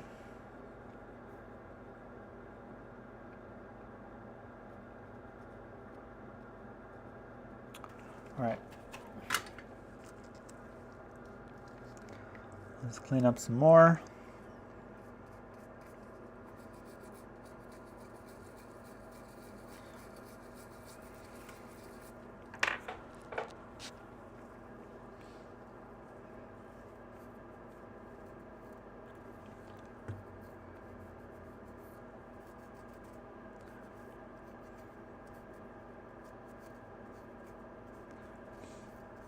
It's funny too because anytime I test these ports, I always wiggle it, but I guess I don't know why it was so rough. Maybe I was just trying to kind of show it on camera very prominently, and that caused the issue. All right, so this side looks like there's 15 volts. This side, nothing. Still nothing. So let me reflow this a little more. Actually, let me check underneath.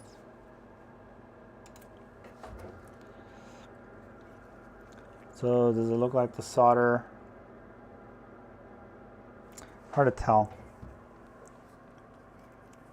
But I didn't clean the bottom either. That's fine. I gotta reflow this and press down and see if I have better luck.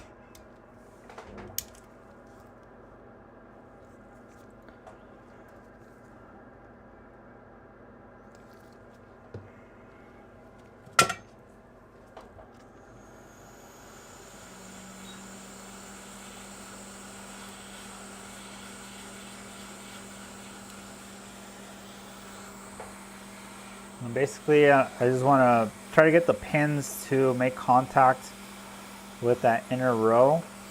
And it's hard to do just because you can't see what's going on.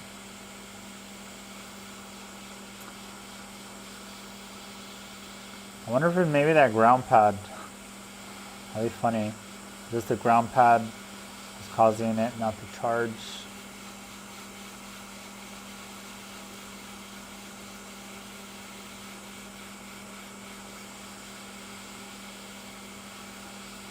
I know I can heat it from the bottom. I just don't have my hot air station set up down there.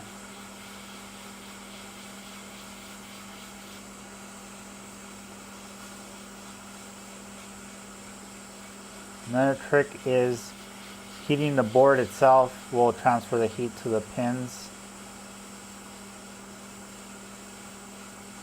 So you can do that as well. Just kind of hit the whole area. Press down.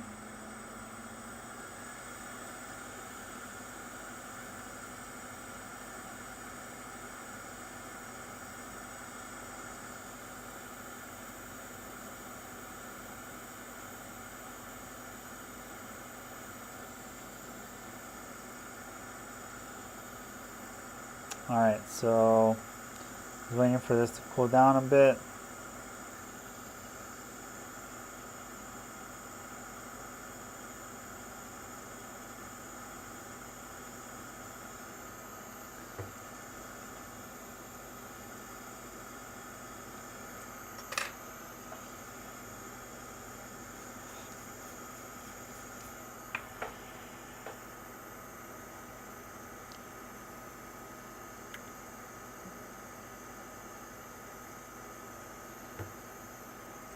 All right, let me rotate this and clean it.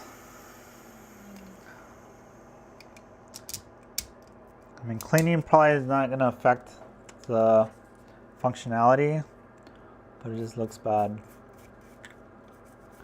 in my opinion.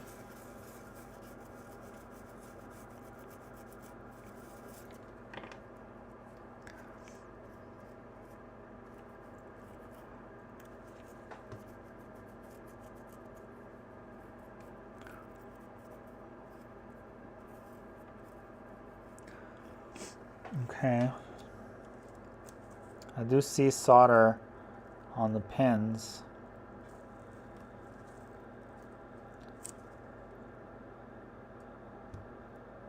Someone said to diode mode using with tweezers, but let's see. Can my, no, it doesn't reach. I don't want to break it either. I'm traumatized. All right, let's try this again. Someone said hello from Brazil. Still nothing.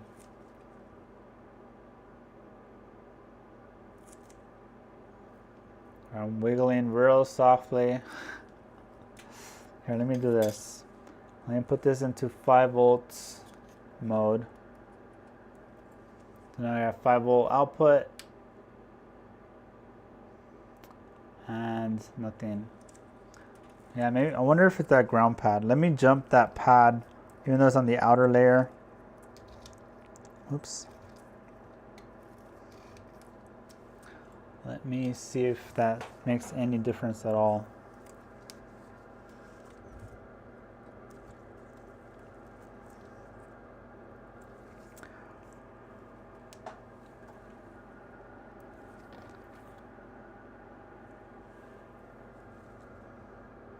Oops, a little full of lint. Alright, if this doesn't work, I'm going to test the whole console with at least one side and see if that works.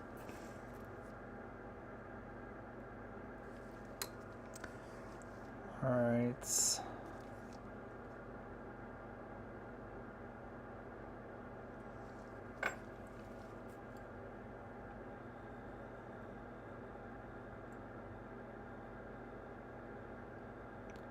Look at that, I can just slide the pad underneath.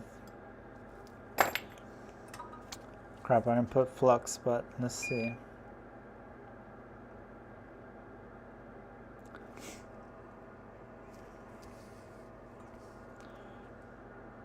Okay.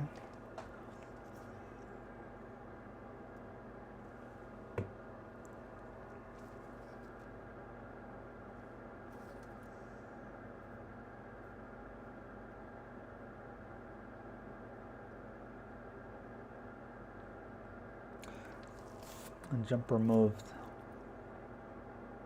And the solder lug.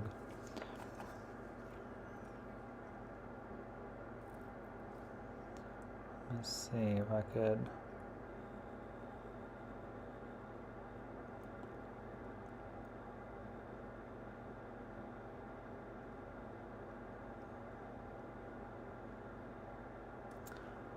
Trying to just scoot it over.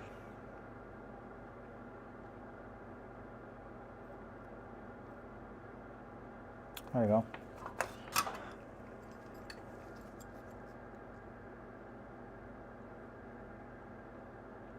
I definitely soldered on.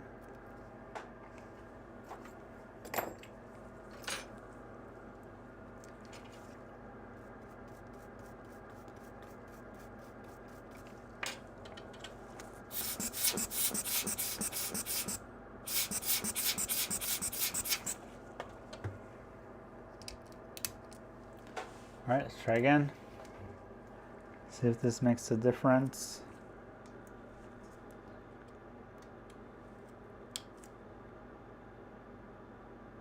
Nothing.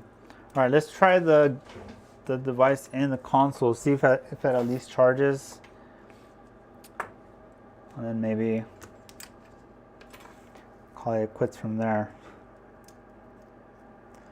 All right, let's pop this in real quick.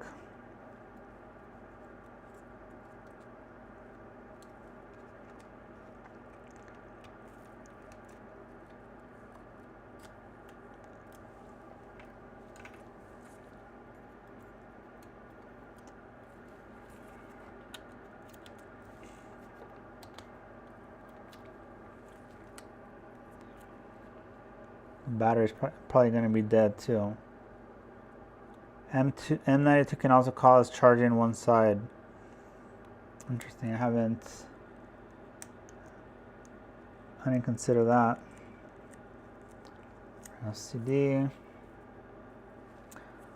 I mean, I only need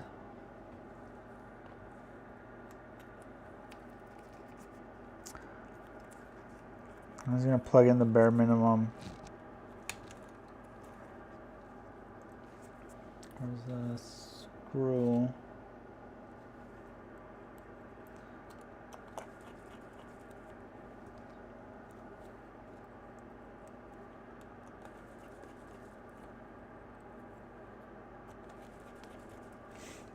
All right, so the backlight.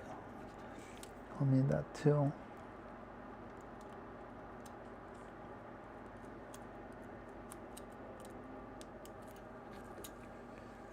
All right, let's see if it at least charges.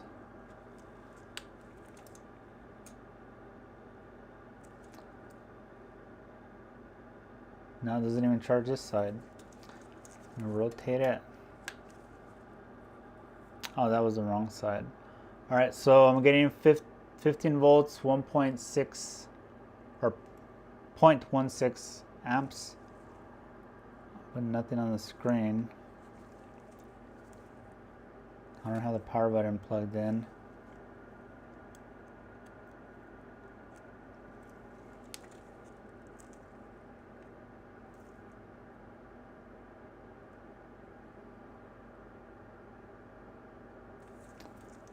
This is charging. Let me check the battery.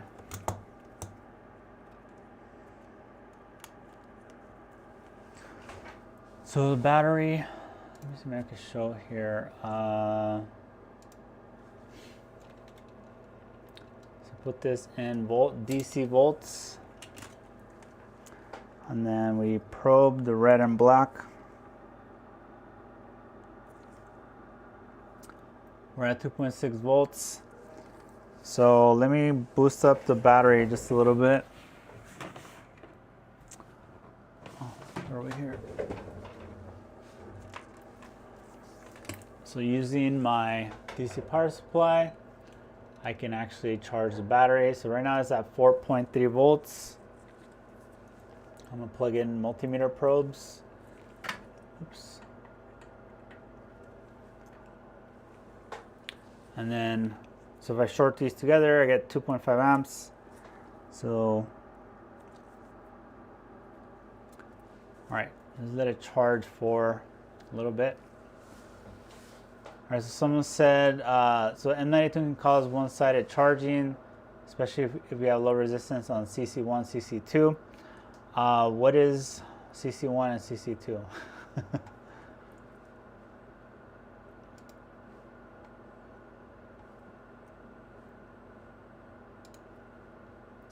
Let's see.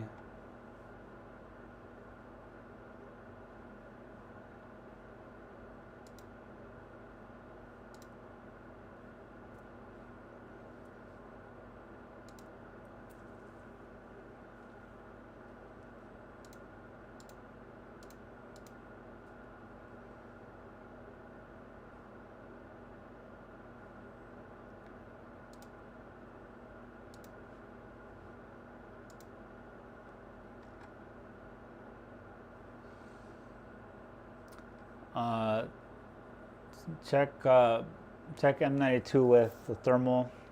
I can do that.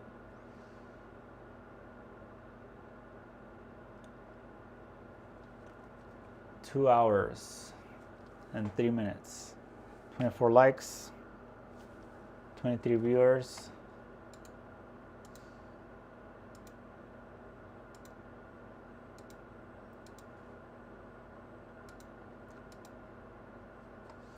All right, let's check this again. So multimeter now says 3.1 volts. So this should be enough to show something on the screen.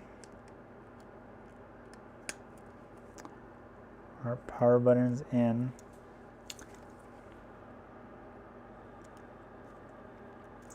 Backlight is in.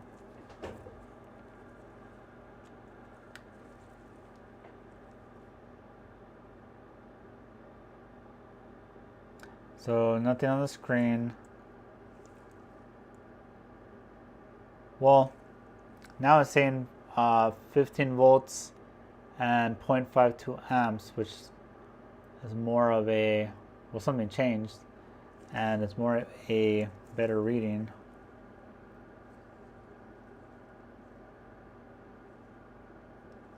Nothing on the screen.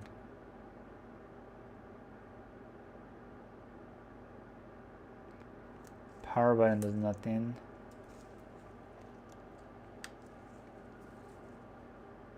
Nothing happens in this direction. All right, let's see. Does thermal camera show anything? Let me grab it.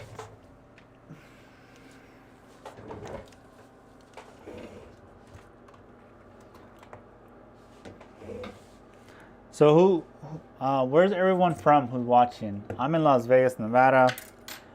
I do see someone mentioning about Brazil. So I wonder where everybody else is from as well.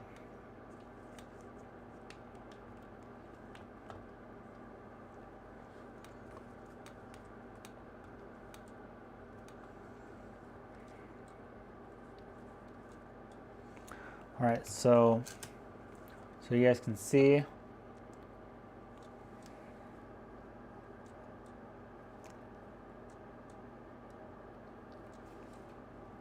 BQ is heating up, but that's normal. M92 looks fine.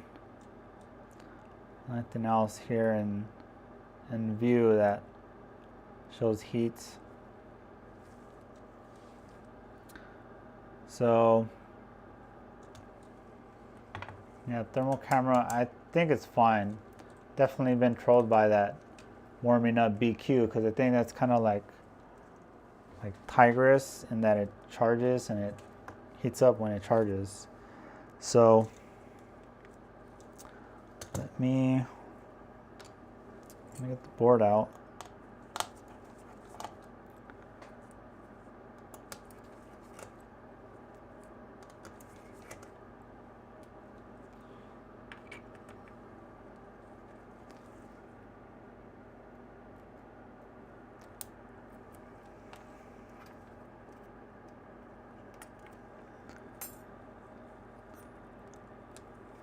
Could also be the last tech damaged the LCD or the connector.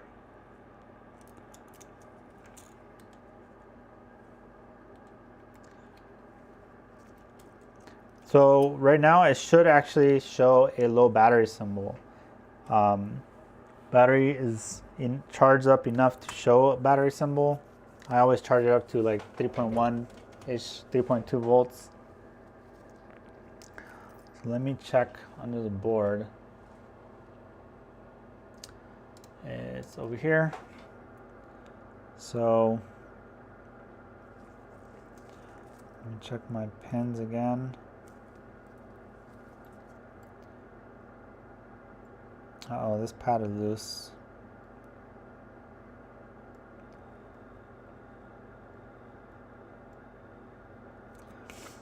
All right, let's do some measuring here. So in diode mode,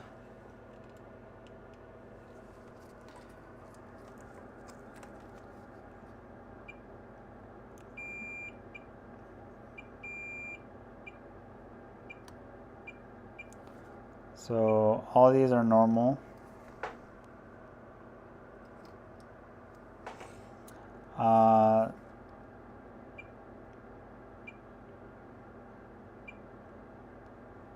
These seem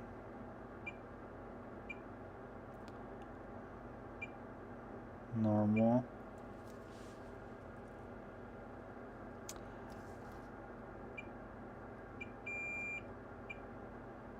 $471, $471.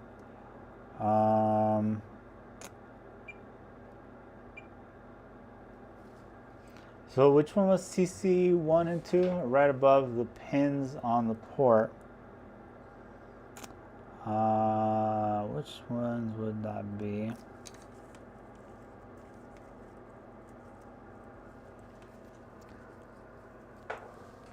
Let me rotate this.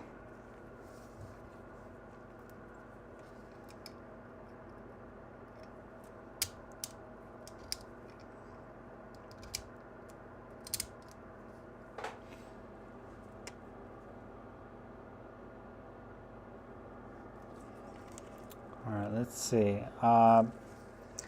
P13. Good.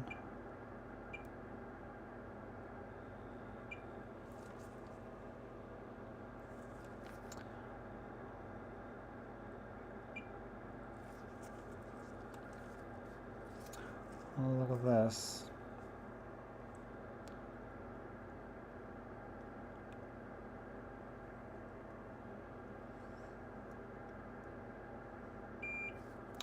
What is this thing? So, giant solder ball on there. All right, so CC1, CC2, the cap next to the cap, empty circles.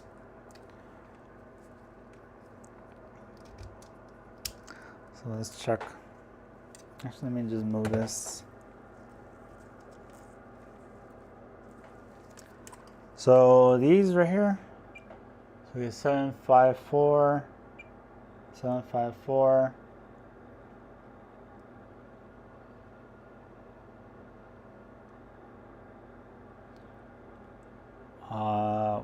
that? 0.18,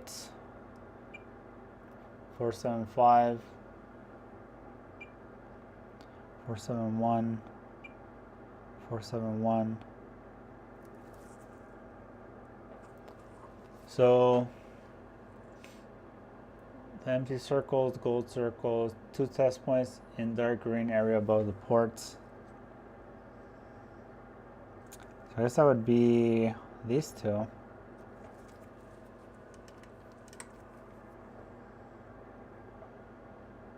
So just so you guys know, I am like a good 5 to 15 seconds behind from the chat, so I can't. So when you guys say yes or no, I have no idea what you're referring to because enough time has passed. All right, so I guess let's label this 1, 2, 3, 4, 5, 6. So 1 is 471, 2 is 476, 3 is 1.8, 4 is 472, 5 is 756, and 6 is 756. So based on that, do you guys think there's any issue there?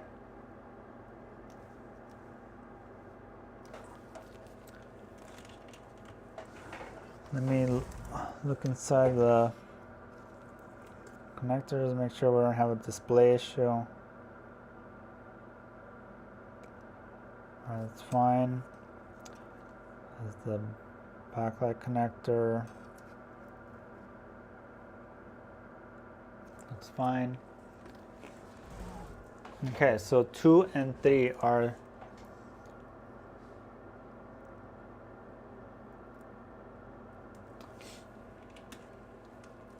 yeah, so are these good readings? I have no idea. Actually, I could have an idea. I have a donor board here.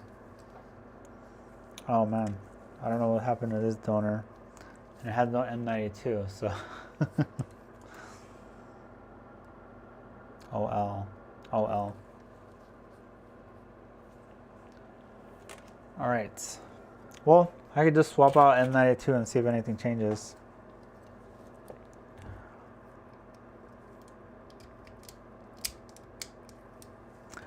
So let's give that a shot.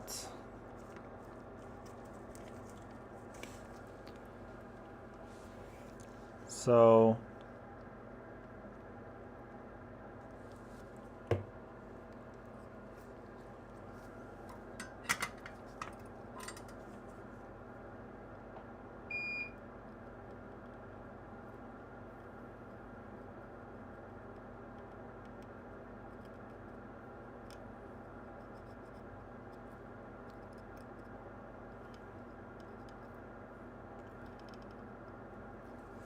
alright, so I'm tinning the M92 with some low melt solder.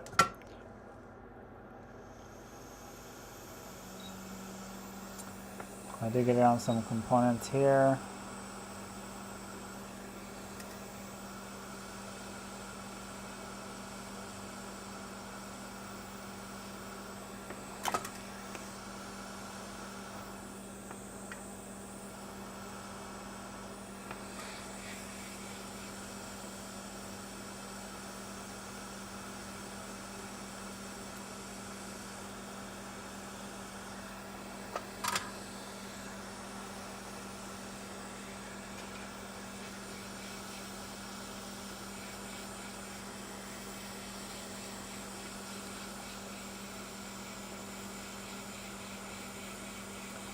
And I do appreciate all you guys who have stuck around this whole time.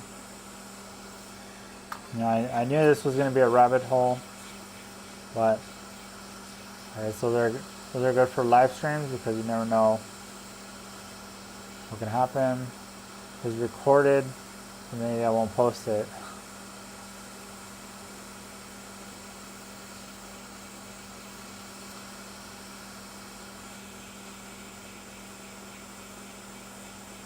What is the voltage on the battery connector? I could check after this.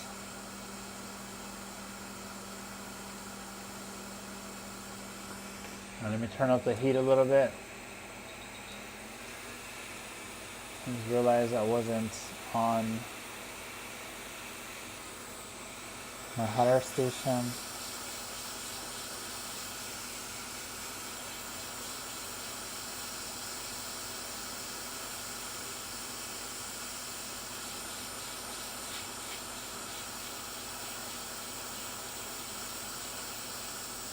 Alright, M92 is off.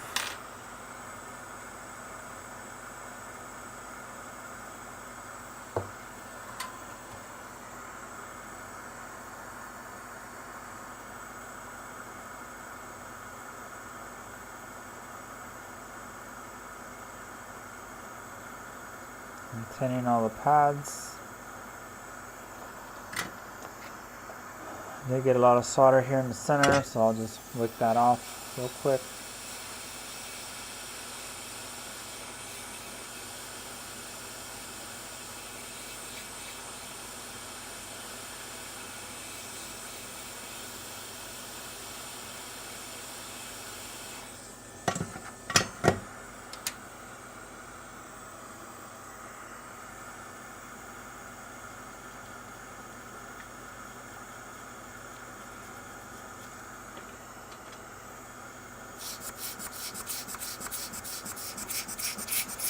All right. I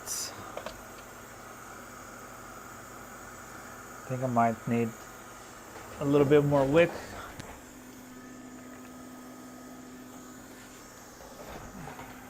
Let me move these out of the way. So I use this stuff. Oh, you guys can't see it. Super wick, super fine braid.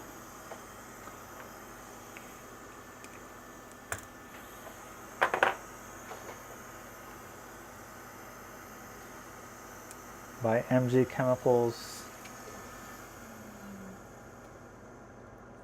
Let me get a little bit more of this solder out.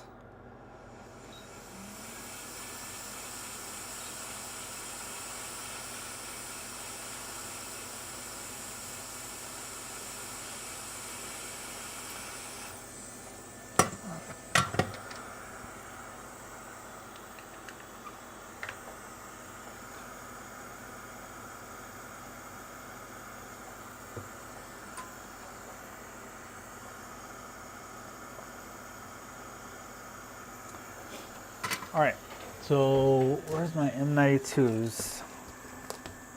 By the way, you guys should definitely put all your small parts in a folder with baseball card sleeves, because you could fit pretty much every chip here. And where's my Nintendo Switch stuff? I have like 100 of these pages.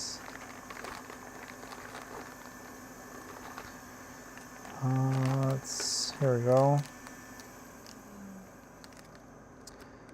This is P13. This is FPC.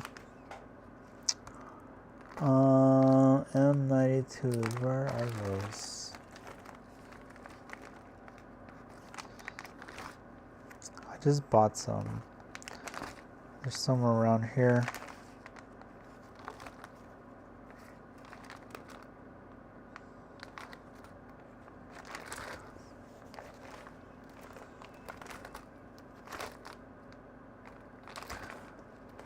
All right, give me 1 second. Let me go grab them. Probably over here. Un segundo. I have a giant pile of chips over here behind the scenes.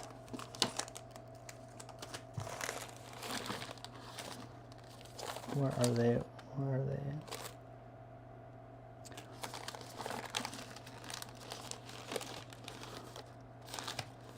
Definitely should be more organized.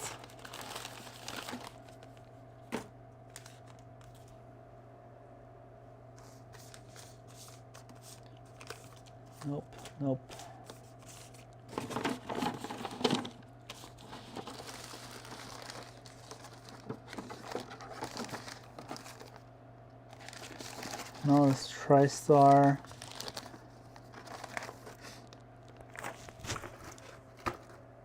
Where'd they go? Sorry for the waits. Or are they over here?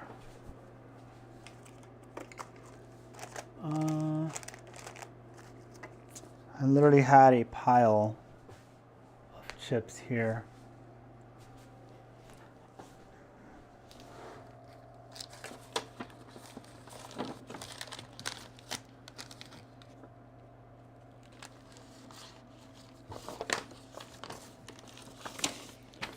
This is what I get for not being organized.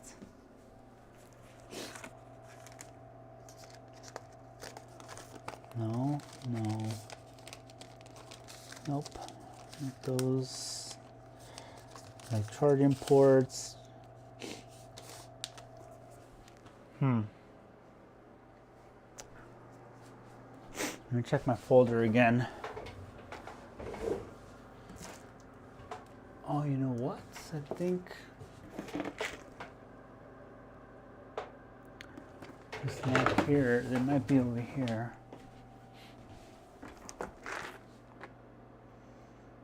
Now these are HDMI ports.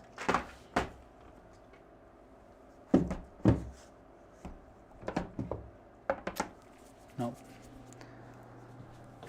I remember I bought a big batch about at the end of the year, and I can't find them.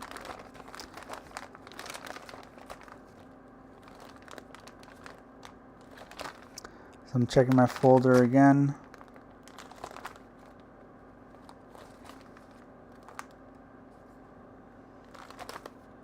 Worst case, I believe I have one donor with it.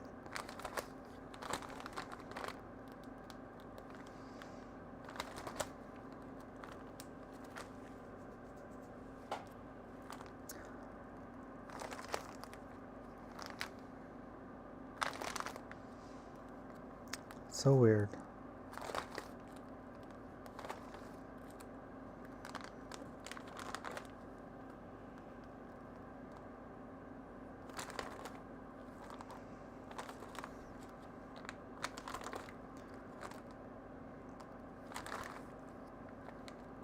It's the worst when you're in the middle of something, you think you have the parts and they're not there.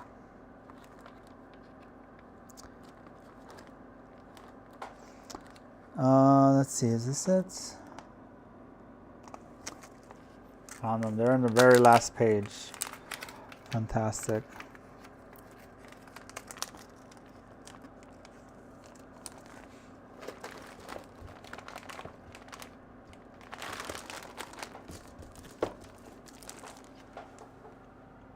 All right, so someone said to check continuity from CC1 on the port to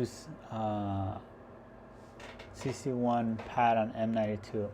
So I don't know anything about the pad names or anything, so I would have no idea how to check.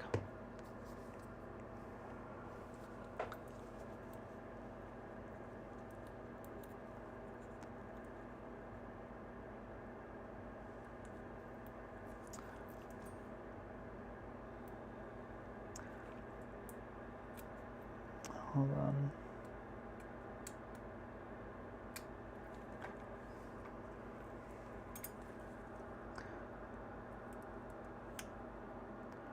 All right, guys, I'm trying to get this M92 out of the pouch.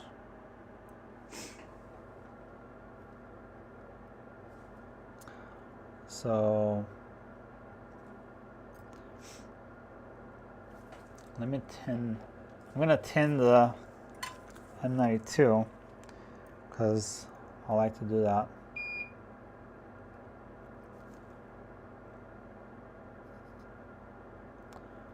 And rotates.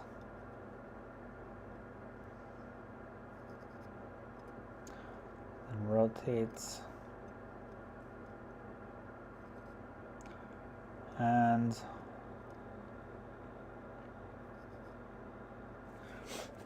okay, and I'm gonna add a little bit of solder in the center, just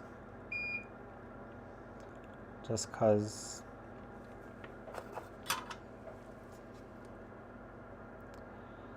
Yeah, if you guys have any links to something, I could pull it up. Just post it in the chats.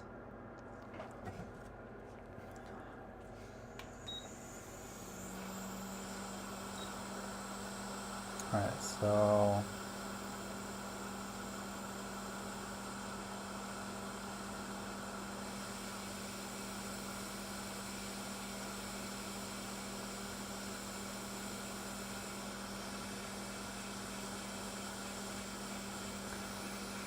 by the way, those who don't know, there's a dot on the chip and then there's an arrow up here to tell you the orientation. So when you go to install it, it is in the right direction. These chips are directional.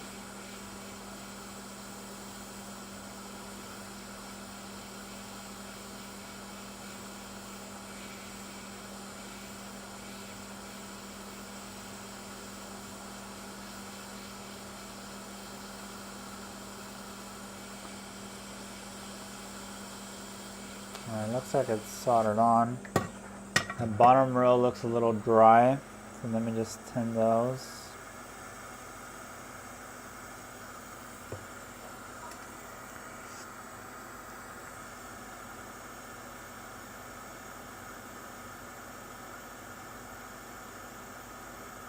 Oops, got a little bit on that cap.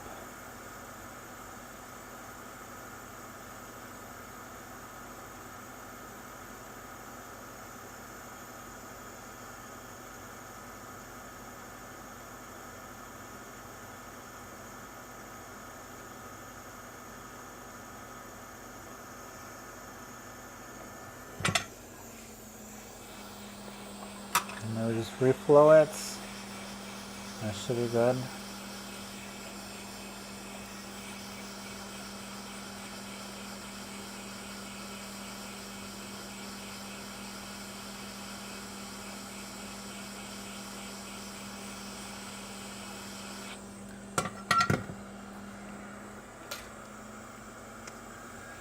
Alright, let's clean up some of the burnt flux.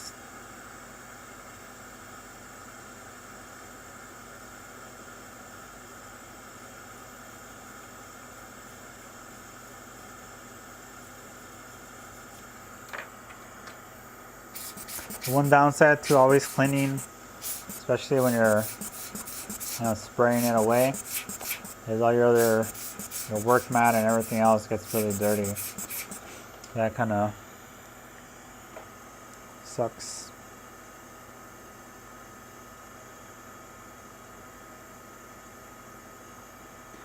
All right. So the question was, some dog hairs. Question is, did the diode mode reading change on these two pads? 453, 453. Okay. So yeah, one of them had a really high reading. So let's see what happens. Let's go back over here. So in this direction, wait, hold on. I think it's full of flux because it didn't necessarily click. So drop some alcohol.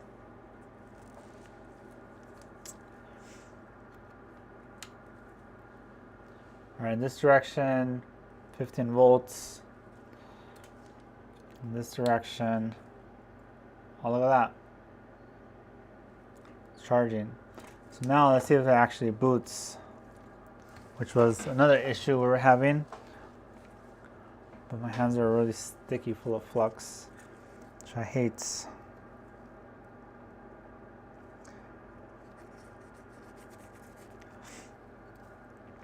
Okay, so maybe my issue, well, definitely my issue was M92.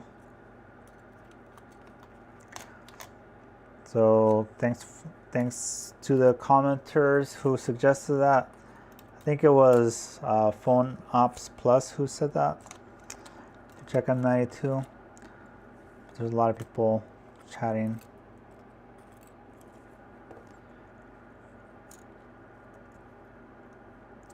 All right. Oops, this cable is underneath.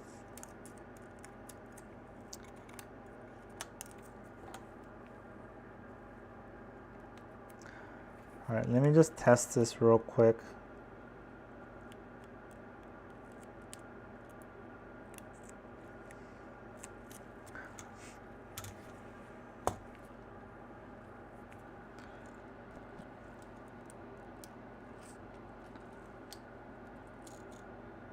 You know, I would have, had I not, I would have probably never thought to try M92. I would have just thought that the inner pins were not making contact, and that's why. Although I'm trying to think if I ever, because sometimes I just try, like, okay, we know M92 dies really easy, really often, and to me, there's always like one chip on a device that always fails and causes a bunch of random issues. Like on iPhones, it's TriStar. On Samsung's is SM57. What is it? 57 something. So, and then on Nintendo Switches, I know I fixed a few that I had no idea why it wasn't booting, and M92 fixed it. So maybe I would have tried it, but probably not. So let's see. Did anything change now that we've swapped out M92?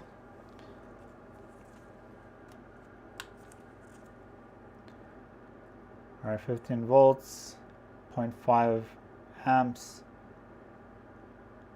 There's still nothing on the screen.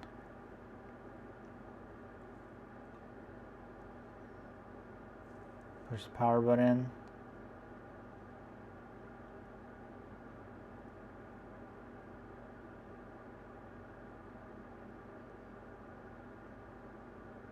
All right, nothing. Let's flip it over.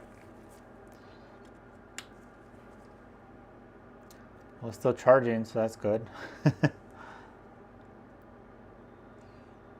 All right. So I do have a known good housing. So let me, well, known good, you know, screen assembly. Let me grab that really quick.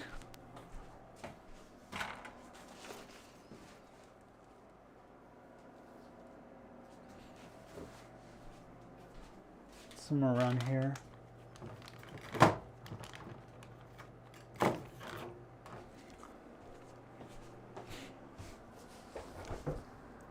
All right, I'm back. So this is my tester housing. So far, no signs of life.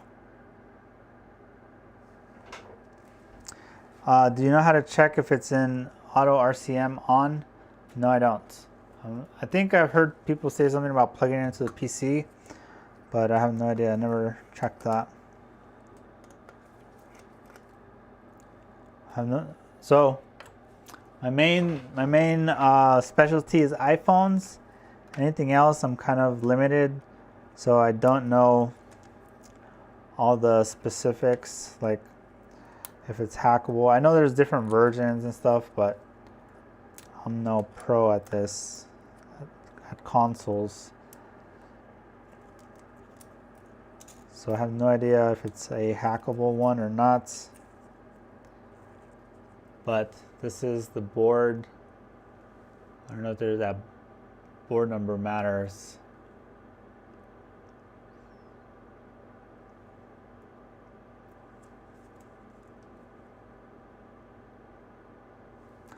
But let me try my known good housing real quick.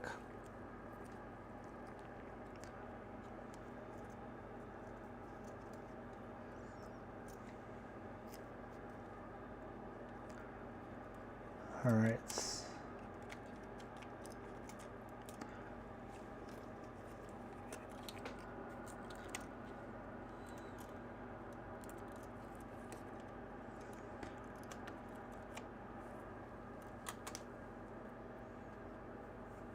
Oh, voltage of the battery connector. I didn't check that.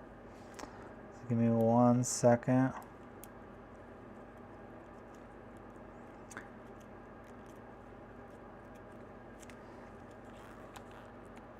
So I'm assuming the battery connector should have like about 3.7 volts or so.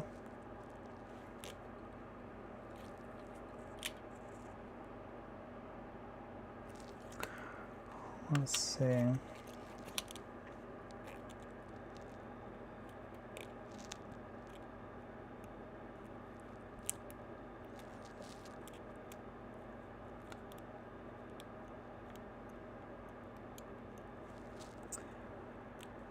Oh wait, hold on.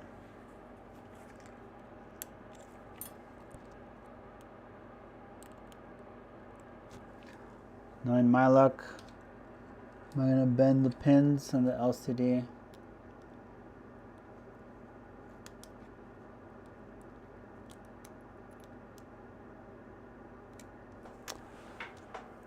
Let me see.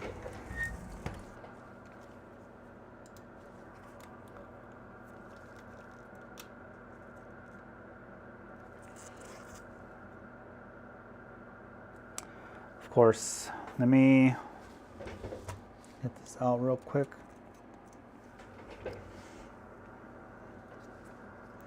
So basically, anything that can go wrong is going to go wrong on this switch. So I do see one pin.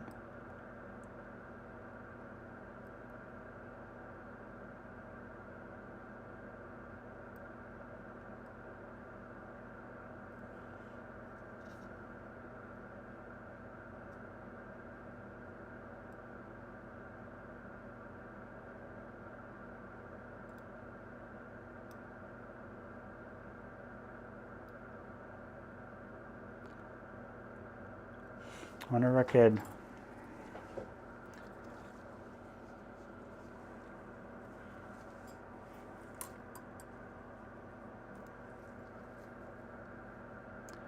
bend this pin back.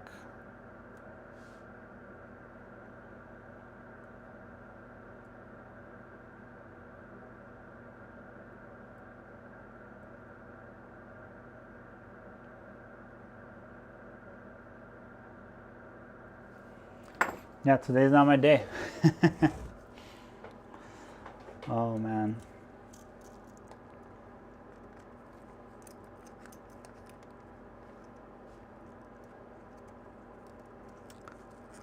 Let's see, let me see what I can do here.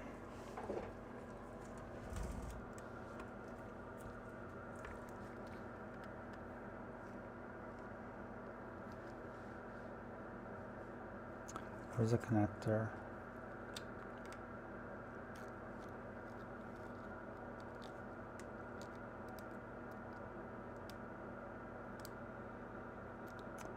I think this LCD might be bad, and probably is what damaged my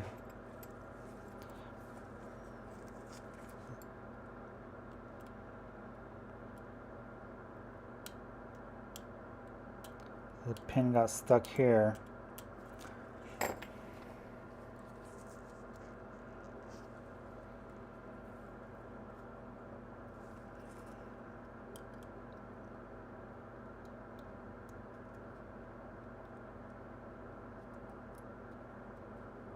Oh, look at that, I got it through.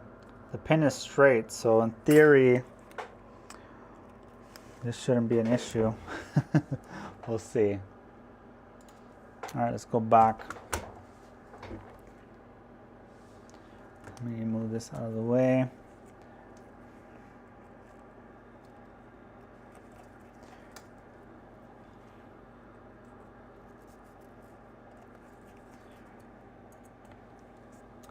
And then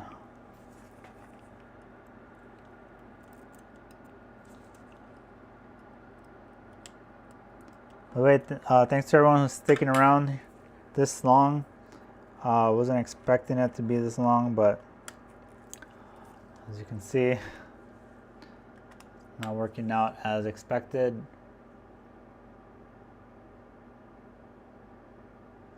All right, so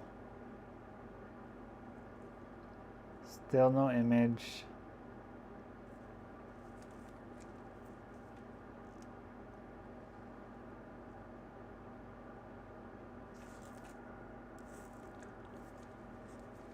Flip it over.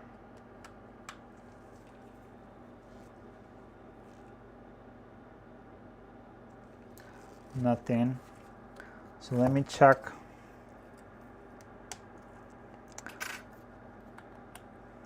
voltage at the battery connector, which for a DC.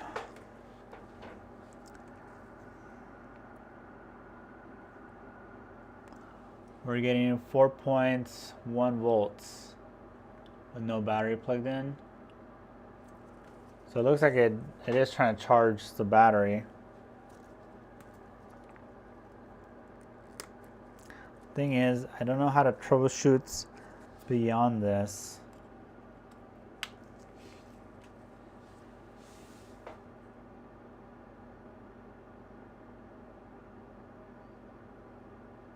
How many amps where?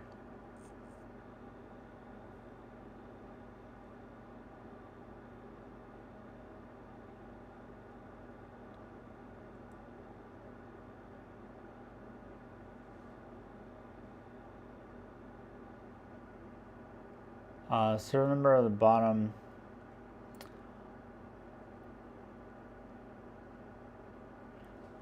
I guess I could try the RCM thing. Where can I get that? Let me see.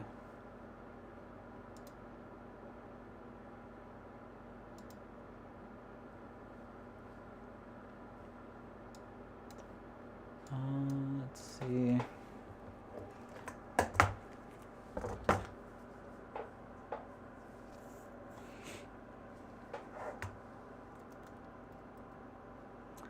RCM.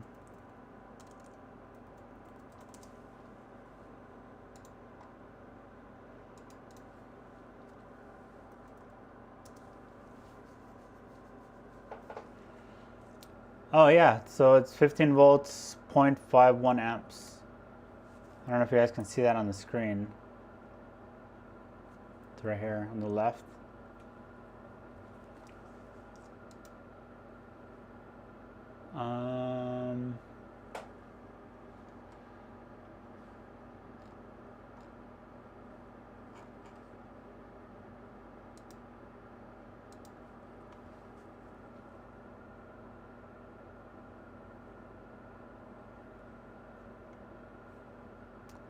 Let me see. Driver. I guess I could just plug it in. Let me get my USB-C cable. Of course, I don't have one here within reach.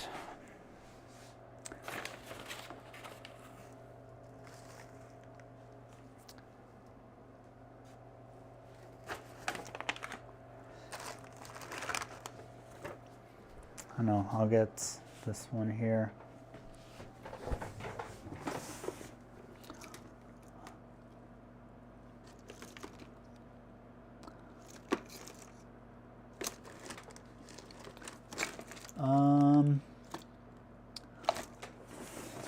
Why is it when I need something I can never find it? So I have a bunch of USB-C to USB-C. Oh, let me try this one.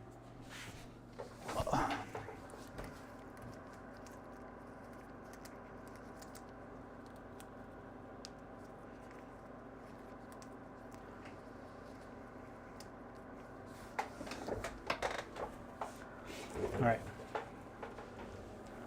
Let me plug this in.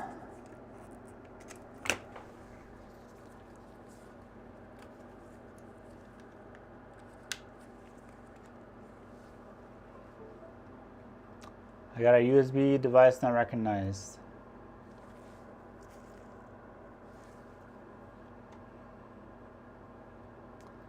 Let's see. So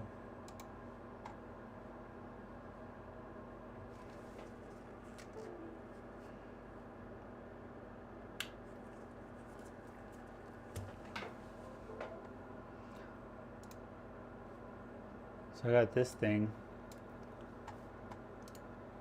So it's probably not going to be, the driver's not installed. But that's more of an error message.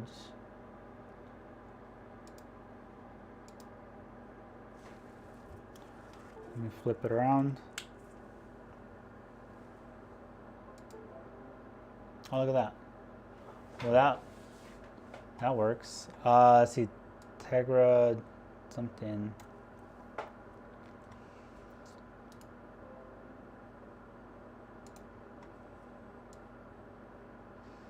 All right, let's try this.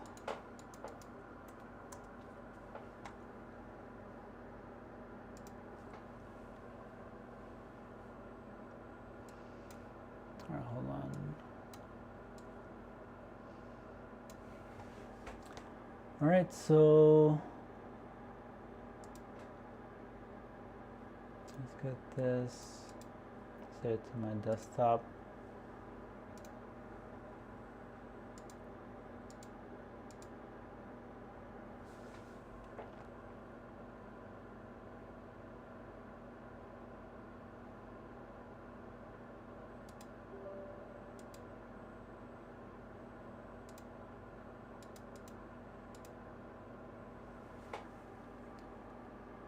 Yes, install driver.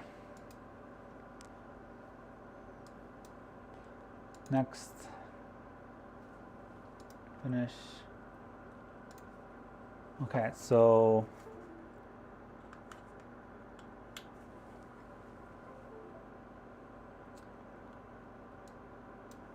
right, so this says RCM OK. What does that mean? Does that mean it is an RCM mode, or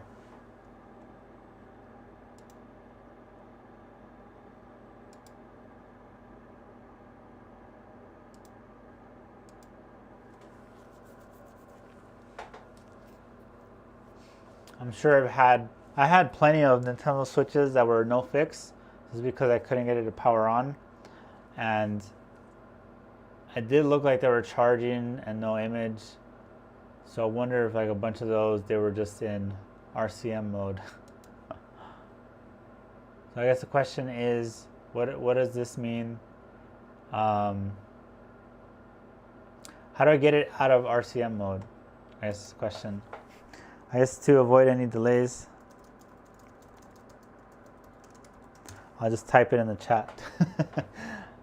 Because like I said, we're like a good 15 to 30 second delay.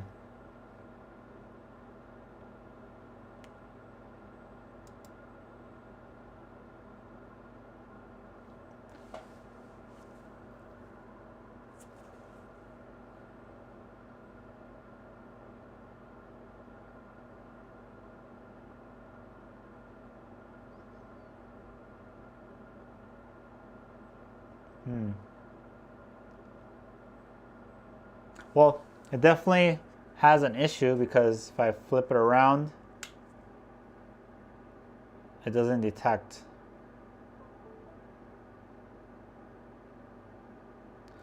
So here, let me do this. Where is my, let's see, go to, right, so in this direction is not detected, but in this direction it does. But it could also be the cable. So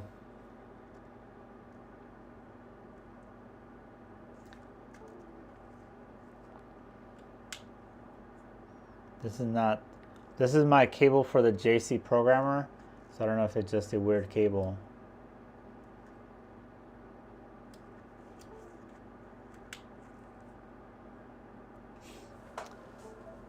Okay, so I guess it's kind of like a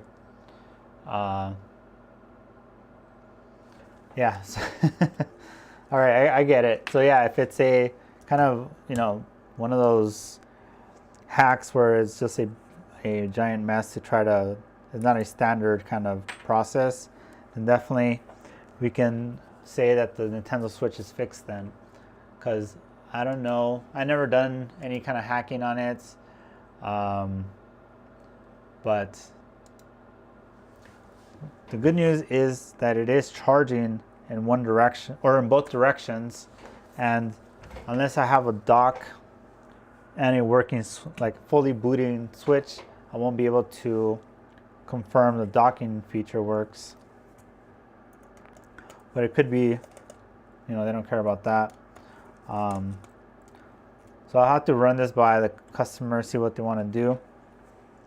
But let me get this all plugged back into the original housing and just validate that it's still in RCM mode.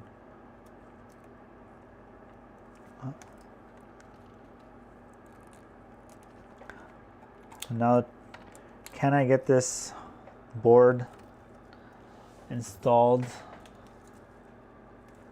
By the way, thanks everyone in the chat that had you guys not been there, I would have called this no fix probably.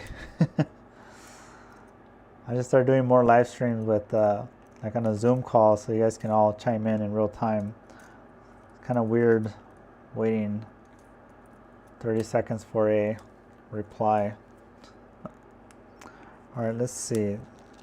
Can I get this? All right, it's in. So LCD is in. So I think I saved that. Plug in that. I mean, that's pretty much all I need.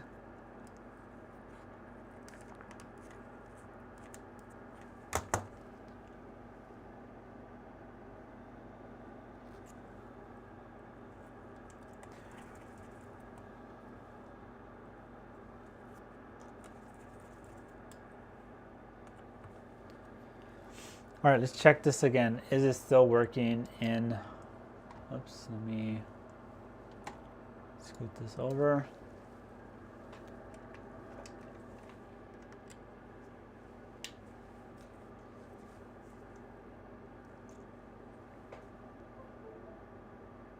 All right, nothing on this side. I'm gonna flip it over. Yeah, so I guess I'll leave that up to the customer on what to do from here, but at least the charging issue specifically is solved, it appears, because I do know that is a good charging current. And one, by the way, you guys need that serial number?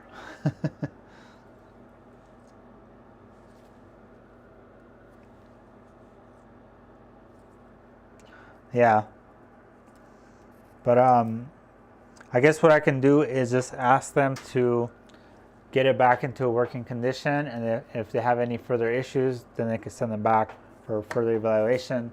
But basically, from at this point, it's in a working state, and this is in a charge. It should be working. Let me check the battery voltage. I mean, the fact that the voltage at the battery connector was 4.1 volts, that tells me it was trying to charge the battery.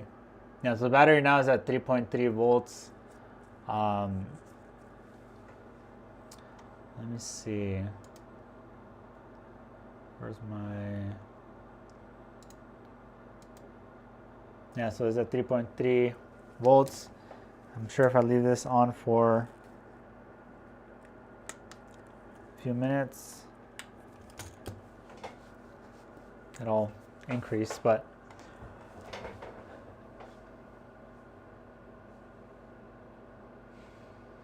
yeah, I guess you learned something new today. So I guess at this point I'm just gonna be finished with this job. I'll check with the customer, what do they want to do, and kind of take it from there. Hopefully, you know, it works enough for them to use it. You know, it did come in with a bunch of rip pads, so it could be that, you know, it kind of set me up to kind of fail in a way, but I don't know. It's charging on both sides, so that's the main thing here. We can't test any further, so that's it. So yeah, if you guys enjoyed this video, thanks everyone, by the way, who made it this far, who helped me with the RCM thing and try N92. I didn't know for sure that N92 can cause one-way charging. Also, I knew about RCM stuff. I heard people mention it, but I never actually tried it. So now I have a new tool to check. And yeah, thanks everyone for watching. Make sure you hit that like button if you enjoyed this stream. It is a really long one, 3 hours, but sometimes that's how these repairs go. They become rabbit holes, you make mistakes, and you just got to fix them when you can. So yeah, thanks everyone for watching. I'll see you guys next week. I'll basically be doing one live stream a month, and then just regular recorded videos, at least once a week. So stay tuned for those.